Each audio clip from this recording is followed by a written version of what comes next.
ታውስማኝ ሀገሬ ራስማኝ ሀገር ታውስማኝ ሀገሬ ራስማኝ ሀገር ታውስማኝ ሀገሬ ሲከፋኝ ነው መኖር ራስማኝ ሀገር የገዳይ አጋዳይ ራስማኝ ሀገር ሆነ ከመመለስ ራስማኝ ሀገር እድልም ጠርቅ በል እስከ ወዲያው ድረስ በስመ አብ ወወልድ ወመንፈስ ቅዱስ አሐዱ አምላክ አሜን። በስመ አብ ወወልድ ወመንፈስ ቅዱስ አሐዱ አምላክ አሜን። በስመ አብ ወወልድ ወመንፈስ ቅዱስ አሐዱ አምላክ አሜን። የአብርሃም የይስሐቅ የያዕቆብ አምላክ የሙሴ የአሮን የኢያሱ አምላክ የዳዊት አምላክ እግዚአብሔር ሆይ ክብርና ምስጋና አምልኮና ውዳሴ ለአምላካችን ለፈጣሪያችን ይሁን። ወላዲተ አምላክ እመብዙኃን እመብርሃን የሰላም እመቤት የፍቅር እናት የአዶናይ እናት የኤልሻዳይ እናት የቃል ኪዳን እመቤት የባለ ወልድ እናት ቤዛዊተ ዓለም የመላእክት እህት የሕዝብ ሁሉ እናት ምትባይ ቤዛዊት ሳይፈልጉሽ የምትፈልጊ የሁሉ እናት የድሆች እናት ቤዛዊተ ዓለም ሰላም ላንቺ ይሁን። የመላእክት አለቃ ሊቀ መላእክት ቅዱስ ሚካኤል፣ ቅዱስ ገብርኤል፣ ቅዱስ ሩፋኤል፣ ቅዱስ ራጉኤል፣ ቅዱስ ፋኑኤል፣ ቅዱስ አፈኒን፣ ቅዱስ ሳጉኤል ዓለምን የቀደሰ ቅዱስ ዑራኤል ኪሩቤልና ሱራፌል ያለማቋረጥ እና ያለመሰልቸት እግዚአብሔርን መንበር ቅዱስ ቅዱስ ቅዱስ እያሉ በፊቱ የሚሰግዱለት ክብር ለሚገባቸው ክብር ስጡ ላለ ሁሉ ክብር ለነሱ ይሆንልን። ቅዱሳን አባቶቻችን አቡነ ተክለ ሃይማኖት፣ አቡነ አረጋዊ፣ አቡነ መንፈስ ቅዱስ፣ አባ ሳሙኤል፣ አቡነ ሀብተ ማርያም ዛሬ በዕለተ ቀናቸው አባ ኪሮስ ሰማዕት አለቃው ሰማዕቱ ቅዱስ ጊዮርጊስ፣ ቅዱስ እስጢፋኖስ፣ ክርስቶስ ሳምራ፣ ቅድስት አርሴማ፣ ጣነ ቄርቆስ፣ ቅድስት ኢየሉጣን እንደየክብራችሁና እንደየማረጋችሁ ክብር ለእናንተ ይሁን። አሁንም ቅዱሳን አባቶች፣ ሐዋርያት፣ ነቢያት እግዚአብሔር የወደዳችሁ እግዚአብሔር ያከበራችሁ እግዚአብሔር በፍቅሩ በበረከቱና በረድኤቱ ወደሱ መንበር ያመጣችሁ ሁሉ ክብር ለነሱ ይሁን። የልዑል እግዚአብሔር ስም የተመሰገነ ይሁን። አሜን። እንኳን ለዚህ ታላቅ በዓል እግዚአብሔር አምላክ ለኛ ብሎ ራሱን አሳልፎ የሰጠበት የሰው ልጆችን ሕይወትን ከጨለማ ወደ ብርሃን ያመጣበት አዳምን ከልጅ ልጅ ተወልጄ ያድንሃለሁ ብሎ ያንን ቃል የፈጸመበት እመቤታችን በቅድስተ ቅዱሳን ቤዛዊተ ዓለም ተወልዶ ያንን ሕይወት አሳልፎ በመስቀል ቤዛ ለሆነልን አምላክ ለዛች ቀን ለዛች ጊዜ ያደረሰን አምላክ ምስጋና ይድረሰው። ዳግማ ትንሣኤንም እናከብርም አለን። እግዚአብሔር አምላክ ስሙ የተመሰገነ ይሁን። ይህንን ክርስትና በዓል ብዙዎች አያከብሩትም፣ ብዙዎች አያውቁትም። ኢትዮጵያኖች እድለኞች ነን ይህንን በዓል ማወቅና ይህንን ጊዜን ማሰብን። በተለይ ደግሞ የኢትዮጵያ ኦርቶዶክስ ተዋሕዶ ሃይማኖት ከጥንት ከጠዋት ጀምሮ ይህችን እምነት ይህችን የክርስቶስን መንገድ ስታስተምረን የኖረች ስንት ቅዱሳን አባቶች ያፈራች በዚህች በምድር ኢትዮጵያ ላይ ስንት ቅዱሳን አባቶች የጸለዩባት እግዚአብሔርን አምላክ የተማጸኑባት የእመቤታችንን ምልጃ ያገኙባት ኢትዮጵያ ሀገራችን እነዚህ ታላላቅ አባቶች ይህንን በዓል በታላቅ ሁኔታ ነው የሚያከብሩት። በገዳማትም አሁንም በየዋሻው በየበረሃው እንዲሁም በውጭ ዓለም ላይ ተሰደው ያሉ በብዙ ፈተና ላይ እየወደቁ ይህንን በጾም በጸሎት የሚማጸኑበት ይህ ጾም ደግሞ አሁን ያሳለፍነው ጾም ሶስቱን ነገር መጠየቅ የምንችልበት ነው። ንስሐም ልመናም እና ምስጋናም የምናደርግበት ነው ተባል ነው። ይህን ሁሉ የአባቶች እያደረጉ በተለይ ስለ ሀገራችን ስለ ኢትዮጵያ ብዙሃን አባቶች የሚጸልዩበት ነው። እኔም ለዚህ እድል ተመርጬ እመቤታችን ባዘዘችኝ መሰረት ጾምን እንድፈታ የታዘዝኩት ትናንትና በሁለት ነበረ እና ይህ ጾም በህይወቴ የመጀመሪያዬ ነው። ማለትም የመጀመሪያዬ ማለት ከህዝብ ተለይቼ ጾምኩበት። በእርግጥም ጾምን በዚህ በክርስትና ህይወት ከጀመርኩ ጀምሬ ይህ ጾም ለብቻዬ የጾምኩበት ጊዜ የመጀመሪያ ጾም ነው። ይህችን የፋሲካ ጾም ማለት ነው እና ትእዛዝም ነበረ ከወላዲተ አምላክ። ይሄ ትእዛዝም እንዲጾም የተፈቀደበት ምክንያት አለ። ምክንያቱንም ወደፊት እገልጻለሁ ለምን እንደሆነ። ከዚህ በፊት ተናግሬያለሁ። ኢትዮጵያ 12 ቀን ወደ ኋላ ናት ብላለች እመቤታችን። ነው ጳጉሜ 5 አይደለችም 7 ናት ብያለሁ። 5 ወይም 6 አይደለችም ብላለች ወላዲተ አምላክ 7 ናት። እና ይሄንን ነገር በቅርብ ነው ያወቁት። ያለፈው ዓመት ጾሙን ቀን በእመቤታችን የተሰጠኝ ቀን ነው እና ይሄ ሁለተኛ ዓመቴ ነው ጾሙን እመቤታችን ቀኑን የጻፈችልኝ የምጀምርበትና የምፈጽምበትን ቀን የምትሰጠኝ። ግን ለምን ይሄ እንደሆነ ደግሞ በትንሹ ነው የነገርኳችሁ። ያው የቀን መዛባትም አለ፣ የቀን አቆጣጠር መደበላለቅ ስላለ ነው እና ህዝብ ግን ያው መጾም ያለበት ሲኖዶሱ በሚሰጠው ቀን ነው መጾም ያለበት። ይህንንም አባቶች ይመጣሉ። ከዚህ በፊትም ተናግሬያለሁ። አባቶች እነዚህን ቀናቶች ያስተካክላሉ። ትክክለኛውን የአጿጿም ስርዓትም ከነሱ እንደምንማር ነው ማለት ነው እንደ እግዚአብሔር ፍቃድ። እኔ ግን ያው በእሷ ምሪት ስላለው እሷም ስለምትገለጽልኝ በእሷ ቀን ነው ጾሙም የምጀምረውም የምፈታውም ማለት ነው። ዛሬ ትልቁ መልእክቴ ለጠቅላይ ሚኒስትሩ ነው። አብይ አህመድ እና ብዙዎች በኢትዮጵያ ላይ ብዙ አይነት ነገር ስላለ ነው። ይሄም ምንድነው ሰው በጣም በደስታ ተሞልቷል። አንዳንዶችም እንደውም አንዳንዶች ላለው መናፍቃን የኛን አያችሁት እያላችሁ የምትሉም አላችሁ። የእናንተ ማን እንደሆነ እኛ ልናውቀው አልቻልንም። ሲጀመር እግዚአብሔር በዚህ ምድር ላይ የሚያመጣውና የሚያስቀምጠውን ምክንያት አለው። ለምሳሌ ያህል ፈርዖንን እግዚአብሔር ፈልጎ በዚህ በምድር ላይ አመጥቶታል። አጥፊ ሆኖ ማለት ነው። ዳዊትንም ደግሞ እግዚአብሔር ቀብቶ አቁሞታል። ኢትዮጵያ ትንቢት አላት ነው የተባልኩት። እኛ የካቲት 28 29 30 እመቤታችን ሀገርን በተመለከተ እንድትጾሙ ማህበሩን ይሄንን ትእዛዝ ስጪ ብላኝ 28 29 30 የካቲት ላይ ጾም ተይዞ ነበረ። አርምሞ የሚችል አርምሞ፣ ሱባኤ የሚችል ሱባኤ፣ ስራ ያለው ደግሞ እየወጣ እየገባ እንዲጾም ከሆነ ያንን ጾም እንዲጾም ማለት ነው። ይሄም የተጾመበት ምክንያት አለ። ምክንያቱም ስለ ሀገር ኢትዮጵያኖች ልንጾምና ልንጸልይ ይገባል። የተዋህዶ ልጆች ክርስትና አባቶቻችንን ከጥንት ጀምረው ስለ ሀገር ነው፣ ስለ ግል ነገራቸው አይደለም ሲጸልዩ የነበሩት። ምክንያቱም ሀገር ስትኖር ነው የሰው ልጅ ሊኖር የሚችለው እና ሃይማኖታችን በኢትዮጵያ ኦርቶዶክስ ተዋህዶ ሃይማኖት ከጥንት ጀምሮ ነው ያለችው እመቤታችን። ከጥንት ጀምሮ ስለ ኢትዮጵያ ሱባኤ ያዛል። ስለ ኢትዮጵያ አባቶች በዋሻ በገዳማት ይጸልያሉ፣ ይለምናሉ። እንደውም ፋሲካ ሲፈታ ጾም ራሱ የሚበላው የፋሲካ ጾም ብቻ ነው፣ እርዱን የሚበሉት። ይህንንም አሁንም አባቶች የነገሩኝን ነው። በተለይ አሁን በጣና ላይ የሰማሁትን አባቶች ያሉኝን ነው እና እርድ የሚበሉት የፋሲካ ዕለት ብቻ። ከዛ ሰኞ ግን በቃ ወደ ጾም ህይወት ነው የሚገባው እና ይሄ ሁሉ ስለ ሀገር ነው የሚጾመው፣ ስለ ሀገር ነው የሚጸለየው።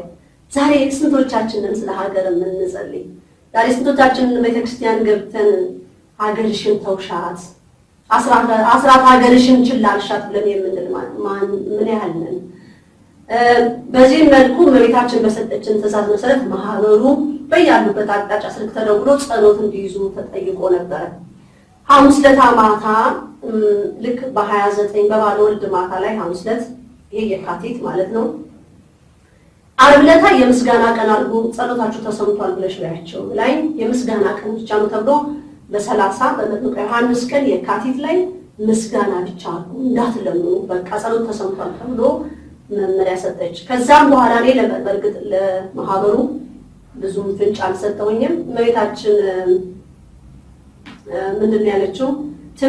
ትንቢት ነውና ይፈጸም ዘንድ ግድ ነው ተማሪያም አዝኜ ስለነበረ ማለት ነው።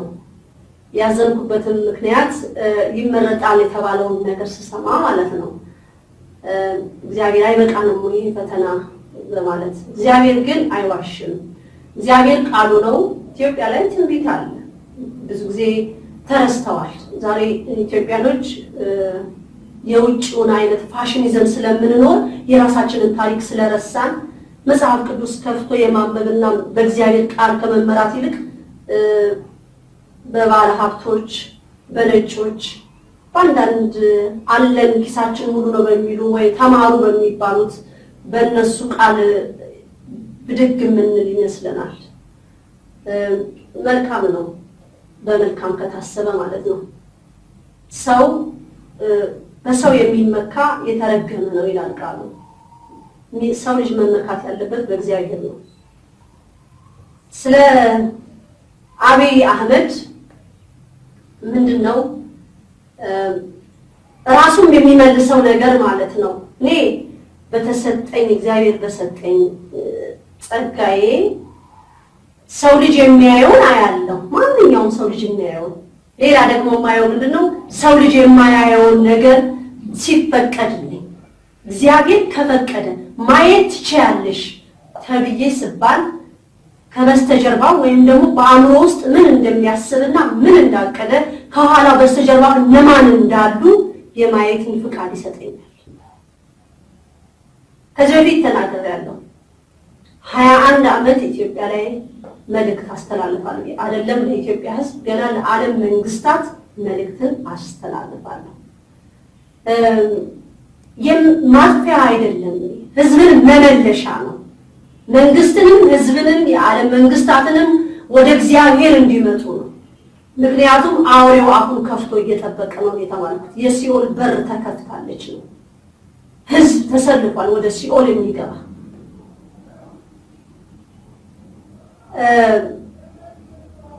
ስለዚህ ጠቅላይ ሚኒስትር ሲጀመር ጥር 21 2010 ላይ ምንድነው የተናገርኩት? ከሀገር መሪ እስከ ቀበሌ ሊቀመንበር ውረዱ ነው የተባሉት። ከሀገር መሪ እስከ ቀበሌ ሊቀመንበር በኢትዮጵያ ላይ ያሉ ባለስልጣኖች እንዲወርዱ ነው ትእዛዝ የተሰጠኝና ያስተላለፍኩት። አልወረዱም። ከዛ ቦታ ላይ አልለቀቁም። አሁንም ቢሆን አብይ አህመድ የተመረጠበት ምክንያት ከዛው ቤት ውስጥ የሚኖር ሰው ነው። እድሉንም ያገኘው ከዛው ቤት ውስጥ ስለሆነ ነው እንጂ ከውጭ መጥቶ አይደለም። ስለዚህ እናንተ የምትፈለጥዙ የኛ ተመረጠ ብላችሁ የምትሉ የእናንተ ማለት ማን ነው? አብይ አህመድ እኮ የተቀበለው ባንዲራ የ666 ባንዲራ ነው የተቀበለው። እኔ ይመጣል ወደዚህ ኢትዮጵያ ላይ ይነግሳል የተባልኩት የራሱን ባንዲራ ይዞ እንደሚመጣ ነው ማለት። ካባ ለብሶ መቋሚያ ይዞ መስቀል ይዞ ህዝብን እየባረከ የሚመጣ ንጉስ ነው የተባልኩት።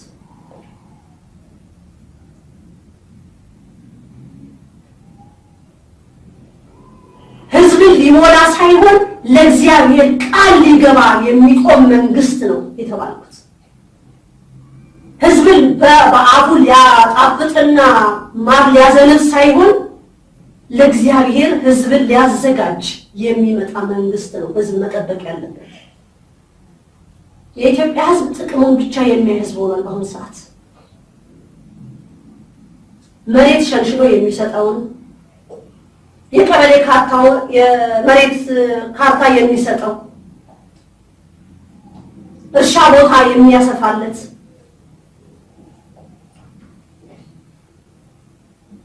አንዳንድ ደግሞ የቢዝነስ ሰዎች ደግሞ ቢዝነሳቸው መሬታቸውን በጉቦ የሚሰጣቸው የንግድ ቦታቸውን የሚያስፋፋላቸው ለነሱ ዛሬ ኢትዮጵያውያን የጥቅም ሰዎች ሆነናል። ጥቅማችንን ብቻ ነው ማለት አንድ መንግስት መጣ ወይ አንድ ጠቅላይ ሚኒስትር ተመረጠ ሲባል የእስራኤል አምላክ ወይ ይሄ መንግስት ላንተ ይመችሃል ወይ ተብሎ ነው የሚጠየቀው። ያንተን ፍቃድ ይፈጽማል ወይ ተብሎ ነው የሚባለው።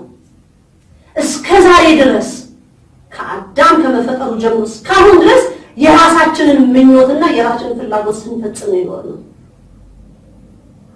እግዚአብሔርን ያስቀደምንበትን ህይወታችንን እስቲ ቆም ብለን እናስበው። ፈቅደሃል ወይ የሚለው ቃል ወጥቷል። አሁንስ በአብይ መሐመድ ላይ እግዚአብሔር መፍቀዱን ታውቃላችሁ ወይ? አዎ እግዚአብሔር ፈቅዶ አመጥቶታል። ምን ጥያቄ የለው። ላንተ ይመችሃል ወይ? እኔ የጠየቁትን ጠይቅ ጥያቄ የምተመለሰልኝንም መልስ እናገራለሁ። አምላኬ ሆይ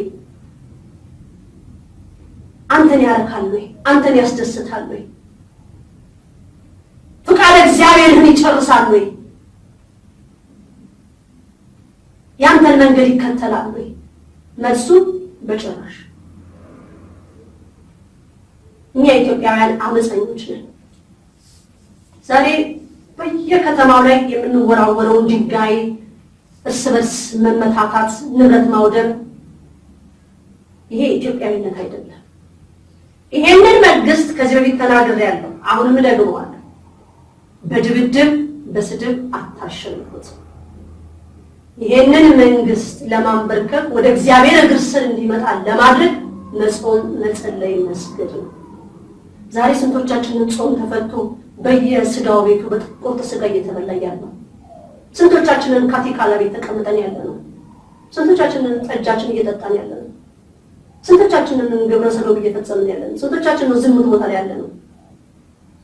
ስንቶቻችንን ሙስና እየሰራን ያለነው? ስንቶቻችንን ኢትዮጵያነታችን እየረሳን? እግዚአብሔር እንዲያናግረን ከፈለክ እያንዳንዱ ኢትዮጵያ ተንበርከክ። ከዛ ከሱስን ከመጥፎ አመላችን ወጥተን ወደ እግዚአብሔር የሚያመጣውን መንገድ እንመልከት። እውነትን ይህንን መንግስት እግዚአብሔር የፈቀደው ከሆነ እንዲያቆሙ፣ እሱ ያልፈቀደውና የእሱን ሕግና ስርዓት ይዞ የማይሄድ ከሆነ ግን እንዲያቆሙ ይቻላል። መጠየቅ ያደርጋል እግዚአብሔር። አብይ አህመድ በዚህ በኢትዮጵያ ላይ አገልግሎት ላይ ይቆያል ወይ ብትሉኝ አይቆይም። ደግመዋለሁ እንደገና አብይ አህመድ በኢትዮጵያ ላይ ብዙ ጊዜ አይኖርም። ትንቢት ነው፣ ይፈጸም ዘንድ ግድ ነው። ዛሬ ሙስሊሞችን ሁሉ አስደስቷል። ይገርማል እኮ ጴንጤዎች ሁሉ ተደስተዋል። አቤት የጌታ ልጅ እያሉ እንዴ!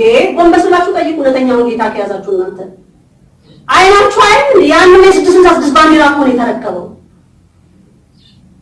ነገራችሁ እኮ የጌታ ልጅ እንዳልሆነ እኮ ነገራችሁ። እኔ የኢህአዴግ አባል ነኝ ብሎ ነገራችሁ። የኢህአዴግ አባል ከሆነ እንዴት የክርስቶስ ልጅ ሊሆን ይችላል? እንዴት ከምድራዊ ጋር ይመዘገባል? እሱ ከእግዚአብሔር ጋር እንጂ መሆን የነበረበት አሁን ማር ያዘንባል። ማር አትቸኩሉ ኢትዮጵያውያን፣ መልስ ከእግዚአብሔር ይገኛል ብላለች መብርሃን። መብርሃንን የካደ እናቴን ወዳለሁ፣ አባቴን ወዳለሁ፣ ሚስቴን ወዳለሁ ቢል ውሸት ነው። እሷን የካደ ምንጊዜም ከሃዲ ነው። ወላዲተ አምላክ ይሄ ኢትዮጵያ የእሷ የእመቤታችን አስራት ሀገር ናት። አስራት ሀገር ነው፣ ማንም አይወስድባት። ይዋሊደር እንጂ ትንቢት ይፈጸም ዘንድ ግድ ነው። እንደዚህ አይነት መንግስት በኢትዮጵያ ላይ ይመጡ ዘንድ ግድ ነው። ግን እንዴት ነው ይሄን ነገር እንዲመለስልን፣ እሱስ ወደ እግዚአብሔር ልቡ እንዲመለስ እንዲሰበር ከኋላው ማን ነው ያለው? ይህን ስልጣን እንዴት አገኘ? እግዚአብሔር ሰጥቶታል፣ ፈቅዶለታል። እሺ ለዚህም መንግስት 27 ዓመት እድል ሰጥቷል። ወደ ኋላ እንመለስና ኃይለ ሥላሴንም እግዚአብሔር እድል ሰጥቷቸዋል።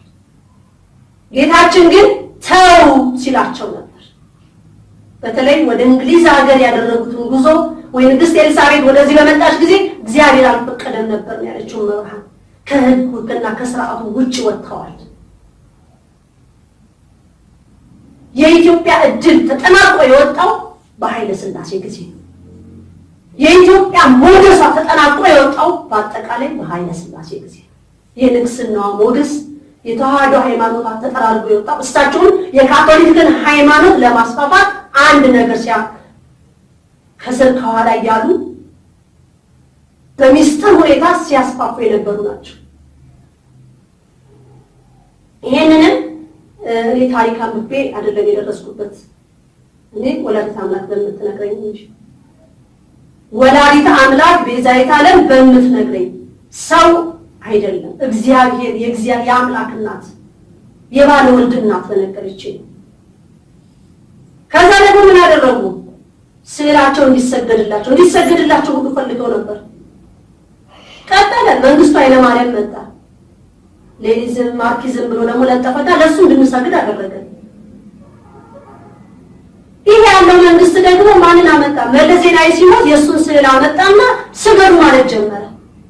ሞቶም ምንድን ነው የሚባለው? ሞቶም ይመራል ተባለ። እንዴት ነው? ወዴት ነው? እና ጠቅላይ ሚኒስትሩ አሁን የተመረጡት ጠቅላይ ሚኒስትር የመጡት እኮ ከዛው በኋላ ነው። ዶሮን ሲያታልሏት በምናምን ጫኗት ተብሏል። ምንድነው? በልጅነቴ እመቤታችን ያስታወሰችኝ ነገር ዓመት በዓል ሲደርስ ምን አደርግ ነበረ? ቤታችን ውስጥ ሳሎን ቤት ያው ብዙ ልጅ ስለነበር ሶፋውን ብቻዬን ማንሳት ስለማልችል ተለቅ ያለ ሰው ጠይቅና ኑ ብዬ ሶፋ ቦታ ቀያይራለሁ። ትልቁ ወደ ትንሹ፣ ትንሹ ወደ ትልቁ፣ የመሀል ጠረጴዛውን ቀያይረዋለሁ ቦታው። ለምን? የዓመት በዓሉ ለየት ብሎ እንዲታይ ዓመት በዓል ስለሆነ ቦታ ልውውጥ አደርጋለሁ። ያ ቦታ ልውውጥ ለትንሽ ቀን አዲስ ይመስላል። ከዛ በኋላ ግን ያው እዛው ጠቅላይ ሚኒስትሩም እዛው ቦታ ቀየርክ እንጂ እዛው ነክ። ትእዛዝ የሚሰጥህ ማን ነው? ምን ታጣፍጣለህ አፍህን? ህዝብ ስለማትጸልዩ ሊገለጽላችሁ አይችልም።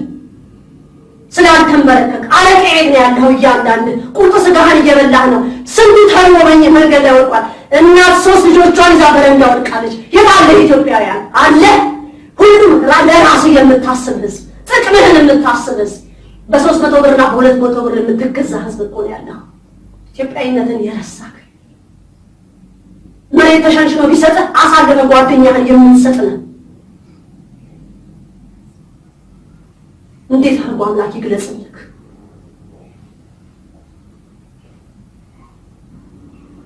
የትኛው ጥሩነታችንና ነው በአንድ እንደዚህ ነገር ሊፈልቅልን የሚችለው? ጸልይ፣ ስለ አብይ አህመድ ጸልይ እስቲ። እግዚአብሔር ሆይ ይሄ ሰው እንዳይጠፋ ህግህን ጥሶ እንዳታዝንበት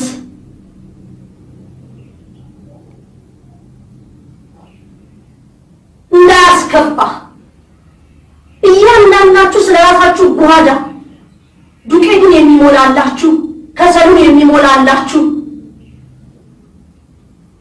የቀበሌ ቤት የሚሰጣችሁ ይሄን ነው የእናንተ ጥቅም። እኔ ግን ለዛ ጥቅም አልቆምኩም። እኔ ለክርስቶስ ጥቅም ነው የቆምኩት። እስከዛሬ ድረስ እያንዳንዳችን ለራሳችን ጥቅም ሞተናል። ለራሳችን ጥቅም ተሯሩጠናል። ጠዋት ሲነጋ አቡነ ዘበሰማያት እንኳን ሳንል ስንወጣ ስንቶቻችን ነን? አንገታችን ላይ እንኳን ማህተብ አድርገን ያደረግን አለን? ይሄ የተዋህዶ ልጆች ነው የምጠይቀው። አንገት ላይ ማህተብ፣ ሌላው እንኳን አያውቅም አንገት ላይ ማህተብ ማድረግ። ስለዚህ ወንድማችንን አብይ አህመድ ከነሱ ነው የመጣው። ምንም ልዩነት የለህም። ምናልባት አፍ አለክ ለማሳመር የተሰጠክ አፍህን ደግሞ እግዚአብሔር ወደ ቀና ይመልሰው። አንድ ነገር ግን ላስታውስህ እዚህ ጋር እኔ በእርግጥ ንግግርህን አልሰማሁም። ቴሌቪዥን ከፍቼ የማይበትን ሰዓትም የለኝም። ምንም የሚጠቅም ነገር ቴሌቪዥን ላይ የለም፣ ምንም ነገር የለም። ህዝብን የሚነቅፍ ህዝብን የሚቀርር ህዝብን የሚያጠፋ የሚያጨልም ነገር ካልሆነ በስተቀር ምንም ነገር የለም።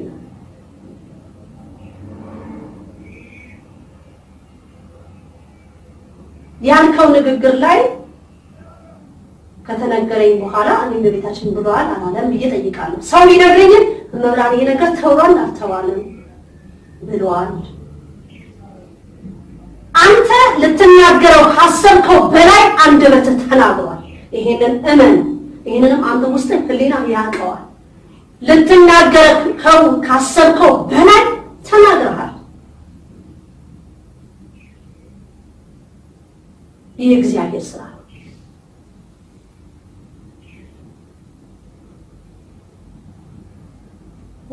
መልካምን ማድረግ ለራስ ነው። ሁላችንም ለየስራችን እንጠየቅበታለን በሰማይ ቤት።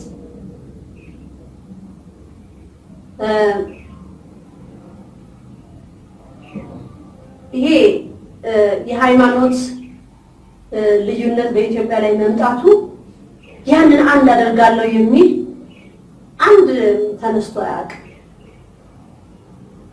አንድ መሪ የአንድ ክልል ወይም የሀገር መሪ ሆኖ የመጣ አንድ አደርጋለሁ ወይ የሃይማኖት መሪ አንድ አደርጋለሁ ብሎ በጸሎት ብሎ የሚመጣ የለም፣ ያለ የለም። በአሁኑ ሰዓት የሚመጣውንም ለማየት በጸሎት መጠበቅ ያስፈልጋል። አሁን እንደው በእውነት እስቲ እንደው እንበልና መብርሃንን የካደ ምልጃዋን የናቀ እናቴን ወዳለሁ ቢል እንዴት ይሆናል? የአምላክ እናት ተረስታ እሱ ስለ እናቱ እናቴ የምትመኘኝ ብሎ አለ። እግዚአብሔር በቃሉ ያስተማራል። እናትና አባትን አክብር ይላል። እሱ እናቱን አላከበረም፣ አልወደዳትም፣ ቃል ኪዳን የላትም። ጠቅላይ ሚኒስትሩ ይሄን ይመልሱ። እግዚአብሔር ለእናቱ ፍቅር የለውም።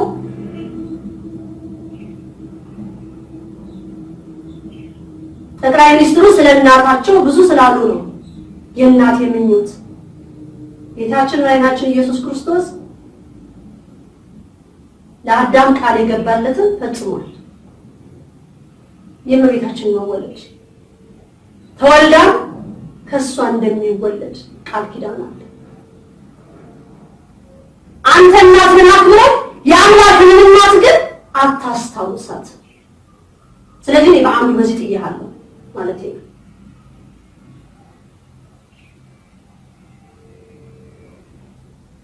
መብርሃንን የካደ ወርቅ ቢያነጥፍላችሁ የተዋሕዶ ልጆች ልትገዙ አይገባችሁ ማለት አኗችሁ። ጸልዩለት፣ እግዚአብሔር ልቡን እንዲሰብረው ወደ እግዚአብሔር ወደ አማላጅቷ እንዲመጣ ተጸልዩለት። ይሄ የምትደነፉ የኛ ተመረጠ የኛ ምን እናንተ የ666 አባል መሆናችሁን አመናችሁ ማለት ነው።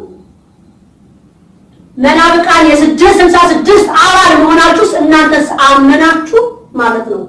ዛሬ ፍንጥዝያ ጉድ ተብሏል አዲስ አበባ ላይ የኛ ተመረጠ እየተባለ። ኧረ እባካችሁ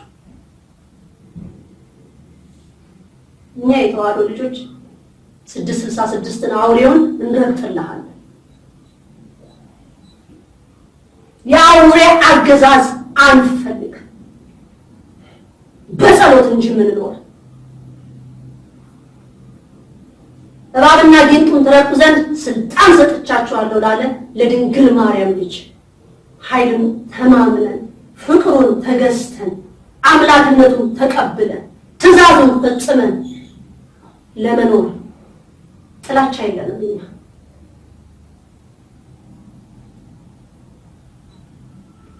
ስለዚህ በጠቅላይ ሚኒስትሩ ላይ ያለኝ አመለካከት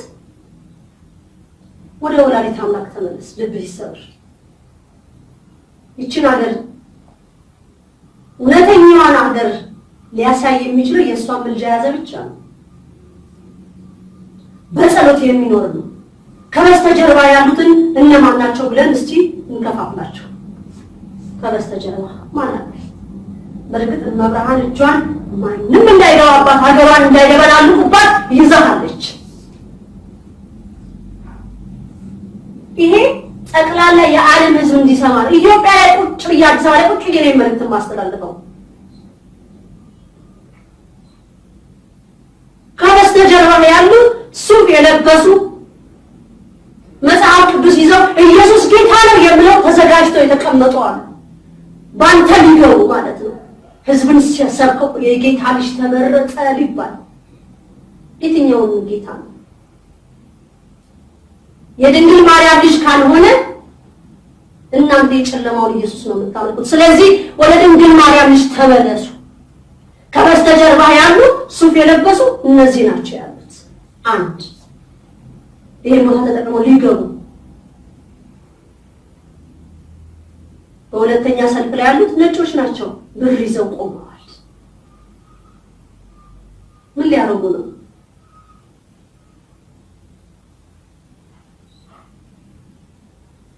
ህዝቡን በብር ሊቆጣጠሩ። ይሄ ሁሉ ሁካታ ያንን የተዋለው ልጆች ይግባ ከገባክ የተነገረኝን ነው ከሰማይ መናገር። ይችን ሃይማኖት ለመደበላለቅ የሚደረግ ሴራ ነው። እውነት ነው። የኛ ጸሎት አልተሰማም። የተዋህዶ ልጆች የሉ ብላችሁ እንድትሉ አሉ። ያለችው ንግስቲቷ ናት። የሰማይ ምድር ንግስት የቃል ኪዳናው መሬት ነች ያለችው። ከሷ በላይ ማንም በዚች ምድር ላይ ነጣ።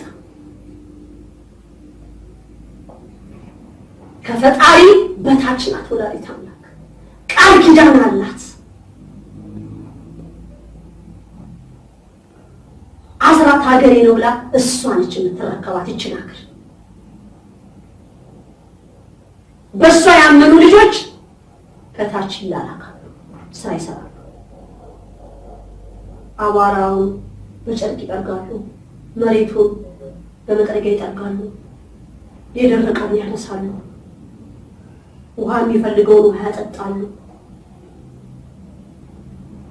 የተዘጉትን ይከፍታሉ፣ ተስፋ የቆረጡትን ወደ ቤታቸው ያመጣሉ።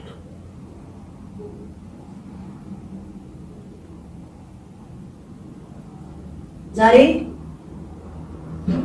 ይሄንን ነገር መልእክት ስናገር እንዳልኳችሁ ቁርጥ ስጋ እየበላችሁ ካቲካ ላይ እየጠጣችሁ እንዲራችሁን እየለጋችሁ አይደለም ይሄን ወሬ የምታወሩት። ተንበርክካችሁ እግዚኦ እያላችሁ ለእግዚአብሔር ጾም ተፈታ ተብሎ ስጋ ቤቱ ተጠቅቋል። መጀመሪያ መስለ ጾመና ነው ያላችሁ ጾም የነበራችሁ አሳየውላችሁ ነበር። እስከ 6 ሰዓት እንኳን ስንቶቻችን ነው መጾም የቻልነው? እሺ እንደው ምግቡም ይቀር፣ እሺ ሰዓቱን መቆየቱም ይቀር። የጸሎት ሰዓት ነበረን፣ የስግደት ሰዓት ነበረን። አምላክ ሆይ ኃጢአታችንን ይቅር በለን እያልን የሰገድንባት ሰዓት ነበረች። ሲጀመር ጥሬ ስጋ አይበላም። ክርስቲያን ጥሬ ስጋ አይበላም። ግራኝ መሐመድ ያመጣው ነው። እርጥብ ስጋ ይባላል። እርጥብ ስጋ ነበር የሚባለው መጀመሪያ እርጥብ ስጋ። ይሄንንም ግራኝ መሐመድ ይዞት ነው እዚህ ሀገር ላይ የገባው። ጥሬ ስጋ የበላ የሰው ስጋ እንደበላ ነው የሚቆጠረው ያለችው ወላዲተ አምላክ። የሰው ስጋ እንደበላ እሱን እየበላችሁ ነው አሁን እግዚአብሔር ሆይ የምትሉት። እንዴት አድርጎ ይስማል? እንዴት አድርጎ ነው የሚለመንን አምላካችን? እመቤታችንስ አስራት ሀገሯን እንዴት አድርጋ ነው የምትረከበው? እኛስ እዚህ ቁርጥ ስጋ እየበላን ያለን ሰዎች መቼ ነው ከተኛንበት የምንነቃው?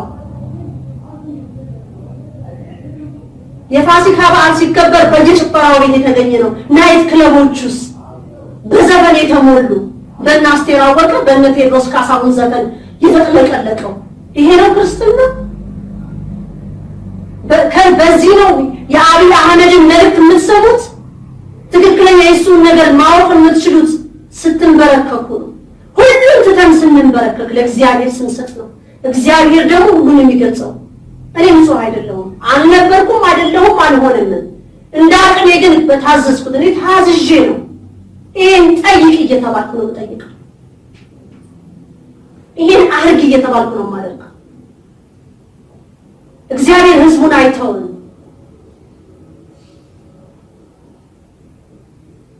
በሶስተኛው ረድፍ ከአብይ አህመድ በሶስተኛው ረድፍ ደግሞ ያሉት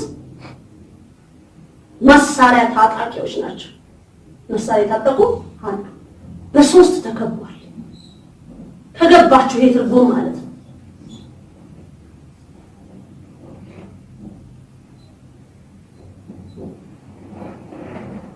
እመቤታችን መርጣ ስታስቀምጥ ዘረኛ አይደለም። እኔ ኦሮሞ ነኝ፣ እኔ አማራ ነኝ፣ እኔ ትግሬ ተናጋሪ ነኝ አይደለም። እኔ ኢትዮጵያዊ ነኝ ብሎ ነው። እኔ የተዋሃዶ ልጅ ነኝ ብሎ ነው። ሌላ ሃይማኖት የመጣ ሃይማኖት ነው። ምንድነው የተባልኩት? በፊት ካቶሊክ ሃይማኖት ምን ነበረ? ካቶሊክ ሃይማኖት ራሱ ነው። ሃይማኖት እንኳን መባል አይችልም። በቤታችን ሃይማኖት መባል አይችልም። ምክንያቱም ከዚህ ቤት ተናገርን የኢትዮጵያ ኦርቶዶክስን ተዋህዶ ሃይማኖት ለማጥፋት የመጣ የተቋቋመ ድርጅት ነው። ዛሬ የኛ የተዋህዶ አባቶች የሃይማኖት አባቶች የሃይማኖት መሪ ነን የሚሉ ከነሱ ጋር ሲታይ እውነት ያሳፍራል። እነሱን በጸሎት መመለስ ሲገባቸው ከነሱ ጋር ተደባልቀው በመታየት ያሳዝናል። ለዚህ ነው አንድ ተራ ሴት ስንጥር የማትሞላ መብርሃን በምን ኢትዮጵያ ላይ ቁጭ አርጋ የምትናገረው። በአሁኑ ሰዓት በዚህ ሀገር ላይ ይሄንን መንግስት የሚናገር ማን ያለው? ሁሉም ፈርቶ አይደለም። ለምን? ነገር ስላላችሁ ነው። በውስጣችሁ ተንኮል እያሰባችሁ ስለምትራመዱ። እኔ የሚሉበትን እየተናገርኩ ነው። አንገታቸው ነው የምነግራቸው። ስነግራቸው ልባቸው ውስጥ ደማቸው ውስጥ እየገባው ነው የምናገራቸው።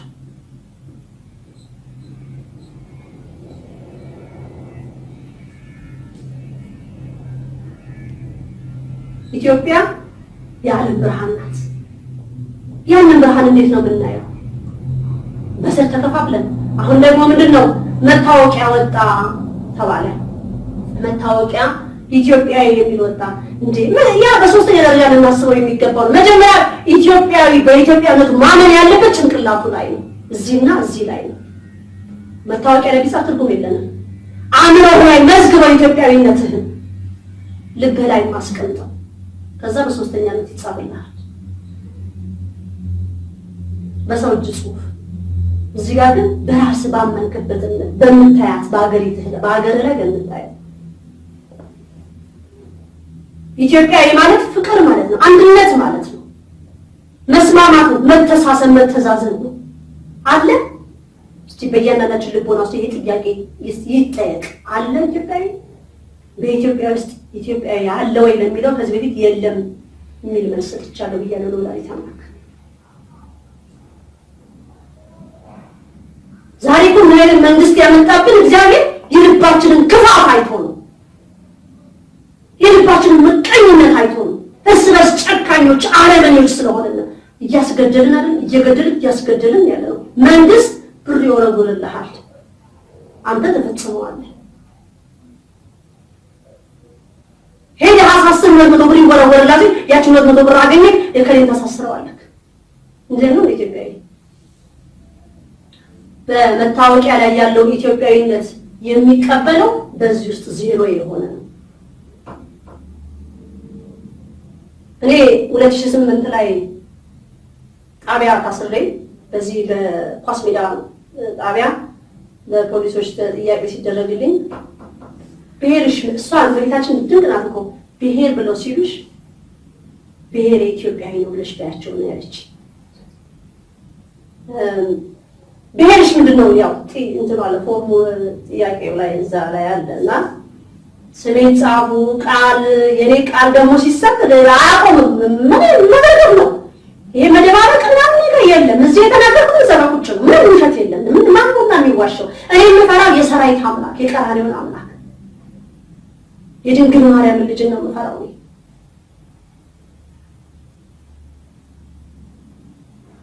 ብሔር ምንድነው ሲለኝ ብሔር ምንድነው አልኩት አለኝ።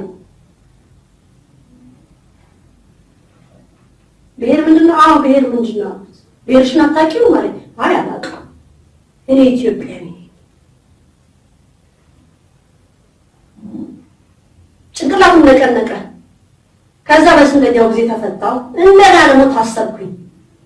ይሄ ጥያቄ እንደገና መጣ። ብሄርሽ ምንድን ነው?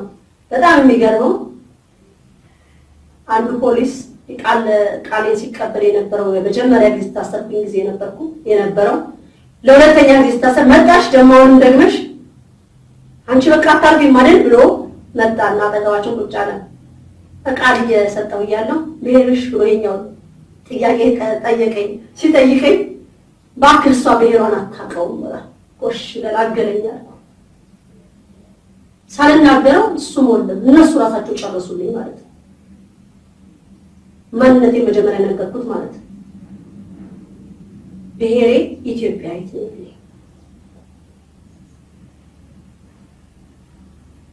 የብሄር ክፍፍል ያመጣው ማለት ነው። ይሄ መንግስት አይደለም ያመጣው። ህዝቡም አሜን ለተቀበለ አይደለም እንዴ?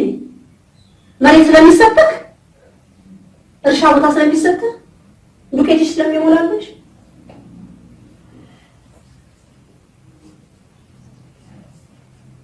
ያለበት አይ የኢትዮጵያ ህዝብ ዛሬ ጥቅመኛ ሆነናል እንዴ? ሙስናውስ ሙስና ማለት የለውም ኢትዮጵያ ላይ እንዴት ነው የሚቆመው? የአብርሃም አምላክ በረቂቅነቱ እንጂ የሰው ልጆች አያውቁት። በጣም ሙስናው የተስፋፋ ሆኗል። ለምሳሌ አሁን አንድ ከረሜላ ሱቅ ውስጥ ብትቀር ያችን ከረሜላ ልገዛ ነው ብሄድ አይ እቃው ባዶ ስለሚሆንብኝ ሌላ ጊዜ ነው ሲሞላ ኧረ በእናትህ እሺ ሳንቲም ልጨምርልህ ብለው እሺ በቃ ከጨምር ሰጥሻለሁ ብሎ ይሰጠኛል። ይሄ ሙስና ነው። ካወጣው ተመን ሌላ በድጋሚ ነው ይጠይቀኛል። እቃው ባዶ ይሆንብኛል ብሎ መዘጋጀት ሲገባው ማለት ነው።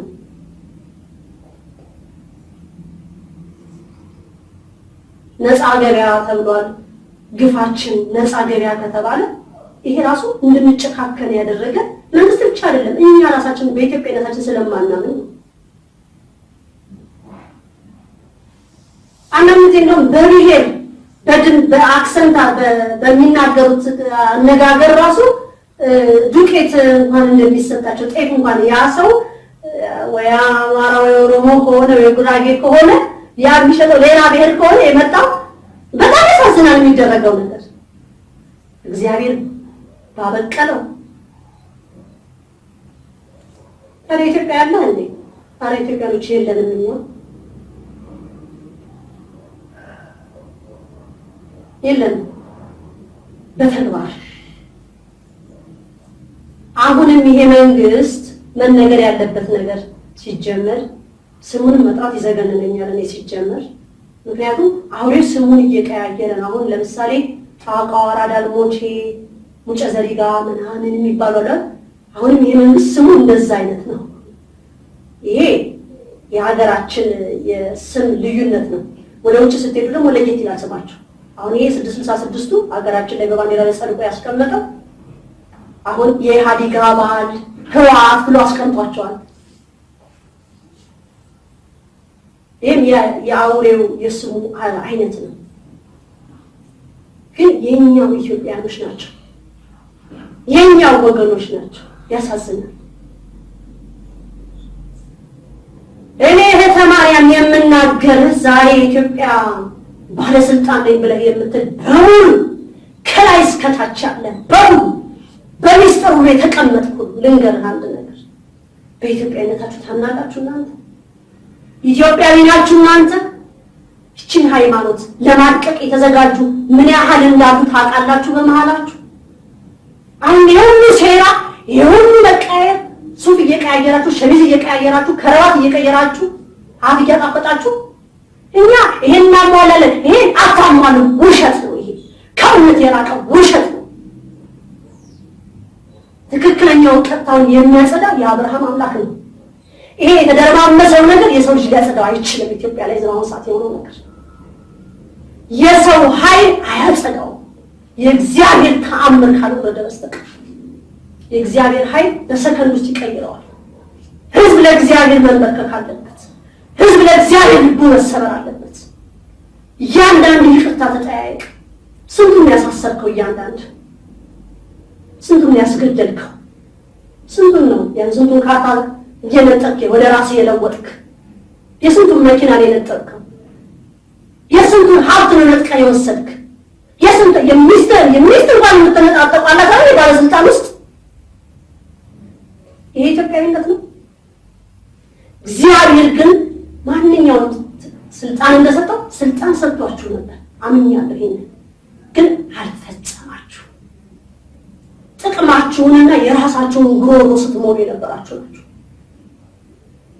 እግዚአብሔር ያየናል የሚለው ሕግ በእናንተ አእምሮ የለም። እናንተ ጭራሽ እኛ እግዚአብሔር ነን እያላችሁ ጭራሽ የሞተውን ሰውዬውን እያመጣችሁ ስገዱ እያላችሁ አነሳለሁ። ኢትዮጵያ ላይ የሚጸድቀው ስለ ማርያም ብቻ ነው።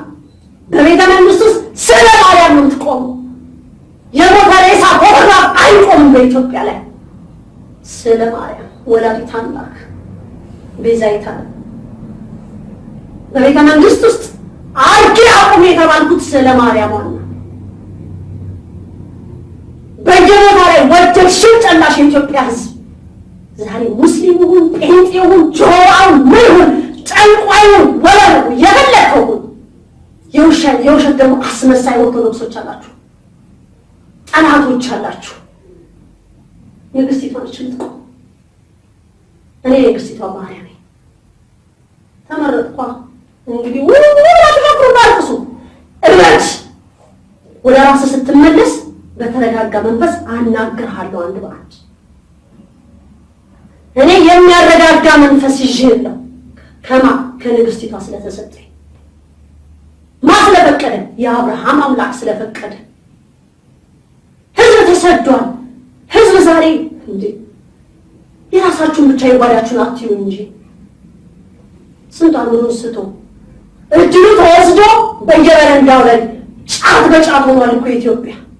ወጣቱ በጫት አልቋል፣ በሺሻ በድራግ አልቋል ወጣቱ።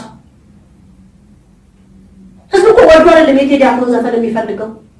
ጫቱን ሲቀር ዘፈን ነው የሚያስፈልገው። ጫቱ ያስደንሰዋል። መዝሙር አይፈልግ፣ ከበሮ አይፈልግ፣ የቤተ ክርስቲያን ደወል አይፈልግ። የቴዎድሮስ ካሳሁን ዘፈን እስክስታ የሚያስወርድ እሱም አብሮ እንደዛ። እሱም ራሱ ጫንቃሚ አይደለም ቴዲ አፍሮ። ምን የተሻለ ነገር አለክ? ምን ተሻለ? ኢትዮጵያ ብላ የታቃታለ ኢትዮጵያ አንተ ምን ፍቅር አለ? ስለ ራስህ ብቻ እንጂ ኢትዮጵያን ምርቶችማ ለኢትዮጵያን ያስካቸውን ህዝብ ለአንተ የሚጨፍሩትን ህዝብ ለእግዚአብሔር አሳልፈህ ትሰጥ ነበር። አንተ ግን ራስ ወዳድና ጥቅመኛ ስለሆንክ ታስጨፍራለህ፣ ህዝብን ታሳብዳለህ። ዘፋኝ መንግስተ ሰማያትን አያወርስም፣ አትወርስም። ቴዎድሮስ ካሳሁን ልጆችህን ትዳርህን ብትነጠቅ የዛኔ ታለቅሳለህ፣ ቁጣ ይመጣብሃል ብዬሃለሁ። አስቴር አወቀ እድሜሽ አለቀ፣ በዘፈን አለቀ። አይበቃሽም? ዛሬ ልጅ ዘፋኞች አላችሁ። መሐሙድ አህመድ ጫፍ ላይ ደርሰሃል። ስንት ሃይማኖት ትቀይራለህ? በቃ ወደ እግዚአብሔር ቤት ግቡ። ህዝብን ይዛችሁ ገደል አትግቡ። እስቲ በእግዚአብሔር ሰጥቶናል ይህን ድምፅ ካላችሁ እስቲ ለእግዚአብሔር ተሰበሩና የቀረውን ህዝብ ወደ እግዚአብሔር እንዲመጣ በአቅማችሁ አድርጉ። ስለ ራሳችሁ ጥቅም፣ ስለ ራሳችሁ ልብ፣ ስለ ራሳችሁ ልጆቻችሁ፣ ስለ ሚስቶቻችሁ ሚስቶቻችሁ ይዛችሁ ፎቶግራፍ ላይ መለቀቅ ምን ያመጣል? ያን ትዳር ያን ልጅ እግዚአብሔር ሰጥቶሃል። ያን የሰጠህን ትዳርና ልጅ ለእግዚአብሔር መስጠት አይበልጥም?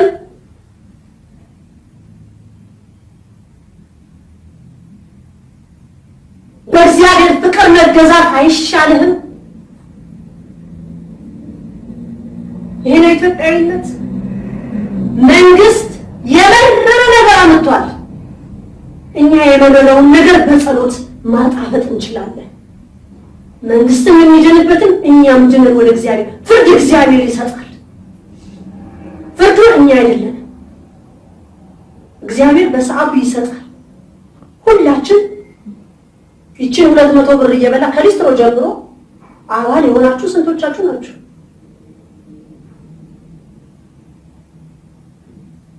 ዛሬ እስር ቤት የዘዋልድባ አባቶች ተፈቱ። ምን ብርቅ ነው? እግዚአብሔር ከዛ በላይ ያደርጋል። አብይ መሐመድ ያደረገ ልትሪ ነው። ስነ ስርዓት እያንዳንድ የአብርሃም አምላክ ሰማይን የዘረጋ ፀሐይን፣ ኮከብን፣ ጨረቃን ያቆመ አምላክ ተማሪያም ዝም ብዬ ያንዳንድ ጭንቅላት ስላልሰራ ነው። ለምንድን ነው የምታወራው? ምን እየሰራሽ ነው? እዚች ሀገር ላይ ተልኳ ምንድን ነው ብለህ ተንበርክከህ ጠይቅ።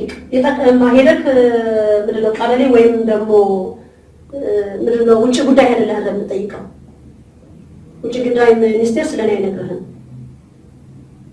እግዚአብሔር ግን ስለኔ መልስ ይኖረዋል። ልጄ ናት እንዳትጠፋ ግን በጸሎት እርዷት እንደሚላችሁ አምናለሁ።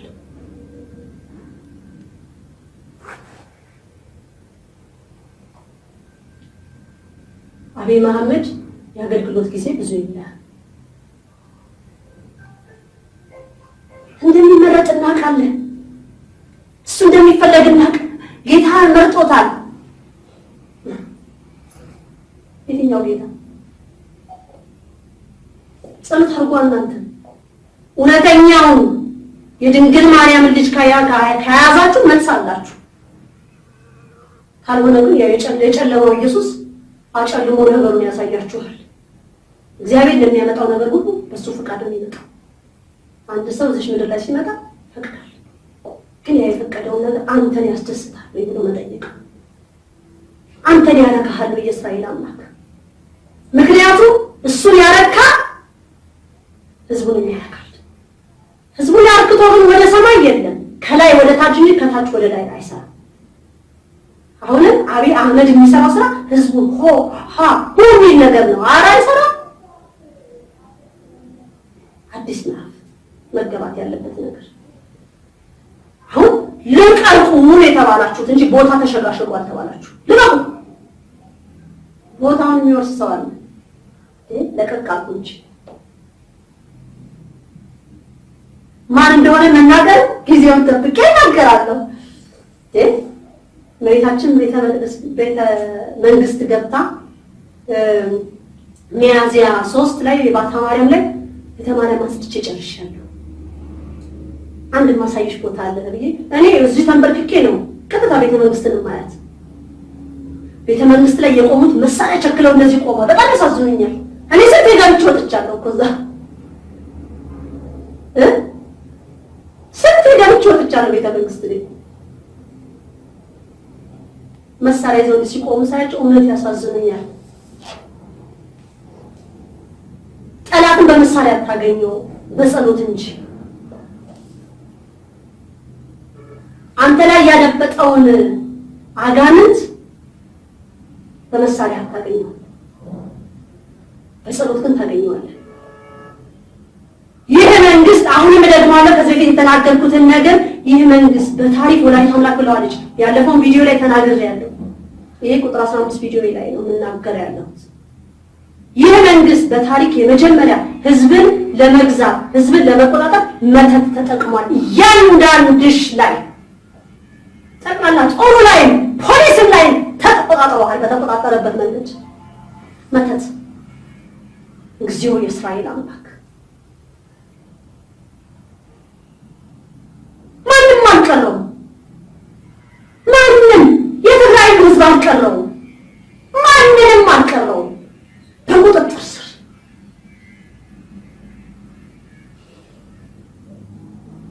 እግዚኦን በልን ወደ እግዚአብሔር እናልቅስ። የሁሉ ኃጢአታችን ነው እንደዚህ ነገር ያመጣብን። አሁንም ደግሞ ሌላ ነገር እያሳሳቅ የሚያኝከል ይመጣል። ግን ብዙ ጊዜ የለውም። የተማረን ይሄንን በጸሎት ጠይቀሻል? አዎ በትክክል ጠይቄያለሁ። 7ቱንም ቀን ጸሎቴ ይሄን በተመለከተ ነበር። እግዚአብሔር ወይ እውነት ለአንተ ፍቅር እኮ ቆመ። እውነት አንተን ፈልጎ ከቆመ እኔ ልቃወም አይገባ፣ ስለሱ መጥፎ ልናገር አይገባኝምና እግዚአብሔር ወይ እውነት ይሄ እውነት አልፈቀድኩም። እህተ ማርያም ተናገሪ። ይሄ እውነተኛና ቀጥተኛ መልእክት ነው የሚነገርሽ ስለተባልኩ ነው ቆሜ እዚህ ጋር የምናገረው። ዛሬ ለተቀኑ 8 ነው ሚያዝያ 8 2010 አባ ኪሮስ ናቸው ዛሬ። ለዚህ ምስክሬ እኚሁ ቅዱስ አባት ናቸው። ህዝብ በጸሎት ጠይቅ። ጫት እየተበላ ወጣቱ የለም። ዛሬ ኢትዮጵያኖች በስደት ዓለም ላይ ይሄን ቪዲዮ የምትሰሙ ወጣቱ የለም።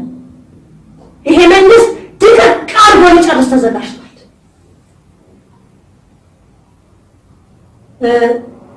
ትግራይን ለመገንጠል አይሳካም፣ አይሆንም። አሁንም በትግራይ ውስጥ ያሉ ኢትዮጵያኖች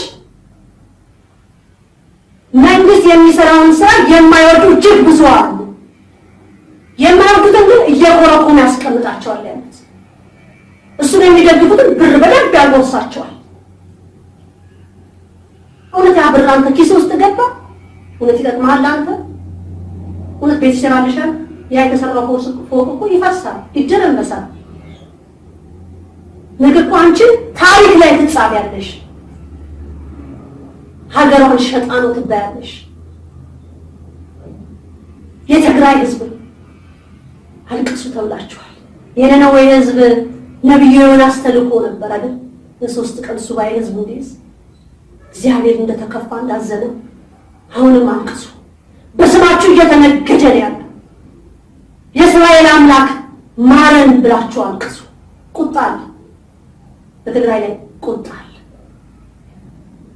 ሻሸመኔ እንደዚሁ ቁጣ አለ። የሻሸመኔ ህዝብ በጣም መስመር ስቷል። ወላዲተ አምላክ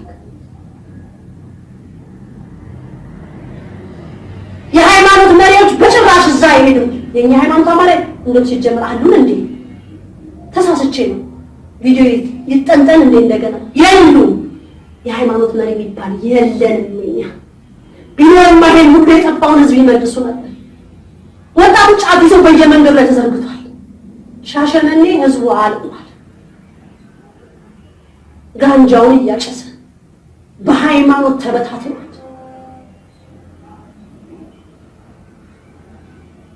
የመሬት መንቀጥቀጥ እንዳይመጣባችሁ ለእግዚአብሔር ቁጣ ሰከንድ ናት። ለኃጥአን የመጣ ለጻድቃን ይተርፋል፣ ለጻድቃን የመጣ ለኃጥአን ይተርፋል። ለእያንዳንዳችን ኃጢአት የሚመጣው ሌላውንም እንዳያጠፋ እግዚኦ ብለን እናልቅስ። እናንተ በጉልበታችሁ ከስልጣን ላይ አንወርድም ብላችሁ ያላችሁ ትዕቢተኞች፣ ለእግዚአብሔር ልባችሁ ያልተገዛ እንዴት ልጆች የምትወልዱት እናንተ የወለዳችሁ ምን ነው የምታሳድጉት? ወረዱ ነው የተባለው። በቃ ኃይለ ሥላሴ እምቢ አሉ። እግዚአብሔር ቁጣውን አሳየ። በክብር መውረድና በክብር መቀበል ሲገባቸው ዛሬ እኮ ንግስት ኤልሳቤጥ የእንግሊዟ ንግስት ኤልሳቤጥ የምትኖረው እድሜ የኃይለ ሥላሴን እድሜ ነው የምትኖረው። እንዲህ ተቀያይሯል። ጠርጋ ወሰደቻ። ዛሬ ኢትዮጵያኖች እድሜ የለንም። ክትፍ እድሜያችሁ ጠቅላላ ተሰጦ ጠቅላላ ጸጋችን ተጠርጎታል። አንቺ ኤርትራዊ ነሽ፣ አንቺ ኢትዮጵያዊ ነሽ። ወዴት እንዴት ይሄ አንዱ ዓላማ ነበር፣ ኢትዮጵያን ኤርትራን መክፈል። የነጮቹ ትልቅ ታርጌት ተሳክቷል።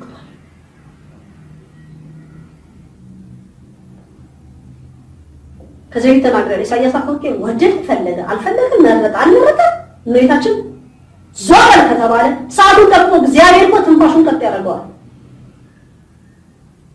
እግዚአብሔር እሱን ቁጭ ያደረገበት ምክንያት አለው። በዛች ቦታ ላይ እሱ ከነጮች ጋር አይጣጣም፣ ከአረቦች ጋር ግን ጉድ ነው። እግዚአብሔር እየታገሰው ነው።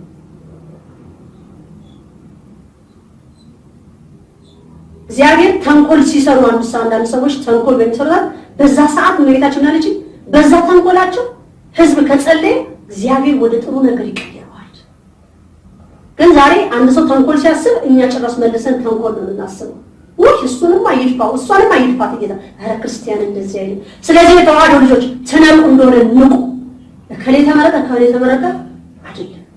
የተመረጠውን በእግዚአብሔር ስም እናስረዋለን፣ በእምነታችን እናስረዋለን። አባቶቻችን ያደረጉት የጥንት አባቶቻችን ጸሎት ያስራል። ስንት ቅዱሳን አባቶች ያፈራች ምድር እኮ ናት ኢትዮጵያ።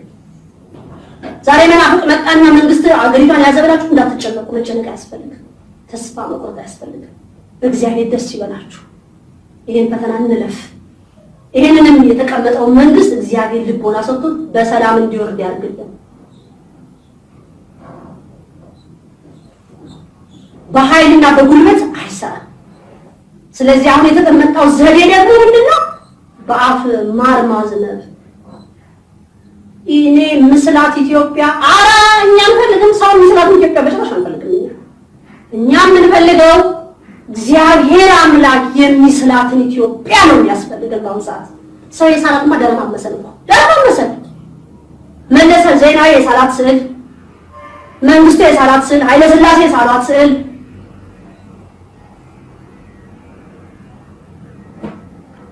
ይሄው አሁንም የሳላት ስዕል ምን እግዚአብሔር ስሎ ያመጣውን ግን ማንም አያነሳው።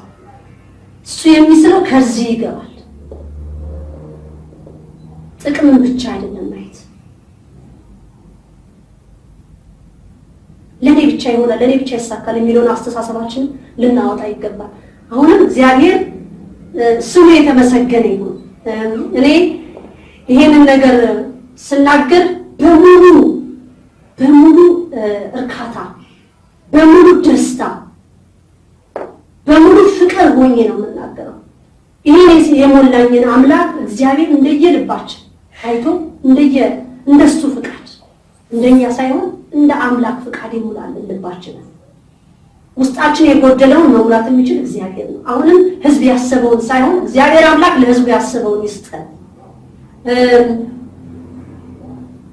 በዚህ በቁጥር 14 ቪዲዮ ላይ ብዙ ፈተና አይተናል። እኛ ምንድነው ጠቅላላ ያሰብነው የነበርነው ሙሉ ቪዲዮውን ለመልቀቅ ነውና ብዙ ፈተና እያየን ነው። እግዚአብሔር በፈቀደ ሰዓት ይለቀዋል። ያንንም እየታገልን ነው፣ እናደርገዋለን፣ ይሆናል።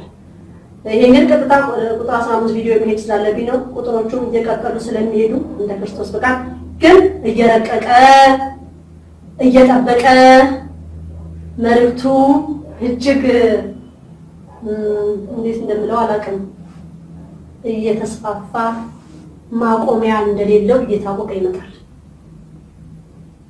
የኢትዮጵያ ቴሌቪዥን የማይሆን ፕሮግራም ከምታቀርብ፣ ውሸት የተሞላው ነገር ከምታቀርብ እውነተኛ ነገር መተን አቀራና ታስተላልፉ ቃና ምናምን እያላችሁ ህዝቡን ጭንቅላቱን የሚቀበር ነገር፣ ህዝቡን ሞራሉን የሚነካ ነገር፣ ህዝቡን የሚያጠፋ ትውልድን የሚያጨልም ነገር ከምታሳዩ አሁን እናንተ የኢትዮጵያ ቴሌቪዥን ፕሮግራም የምትሰሩ ምንድነው የምትሰሩት? ተቀራጣችሁ እዛ ፕሮግራም ላይ መቅረብና መታየት ነው እናንተ ስራችሁ? ምንድነው ለሀገራችሁ ያደረጋችሁት? ምንድነው ለትውልዱ የምታስተላልፉት መልእክት?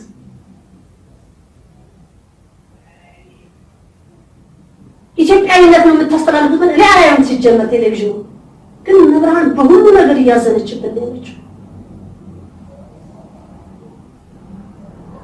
አሁን ልጆች ላላችሁ ሰዎች እውነት ትልቅ ቦታ የተቀመጣችሁ ምን ሰራን እና አለፍን ብላችሁ ልታወሩ ነው ለልጆች። ውሸት ነው የምታወሩት። እግዚአብሔር ያያል፣ እግዚአብሔር ይቀየማል። አሁንም አበይ መሐመድ አህመድ ያው አንድ ነው ይሄ አህመድ ልክ አህመድ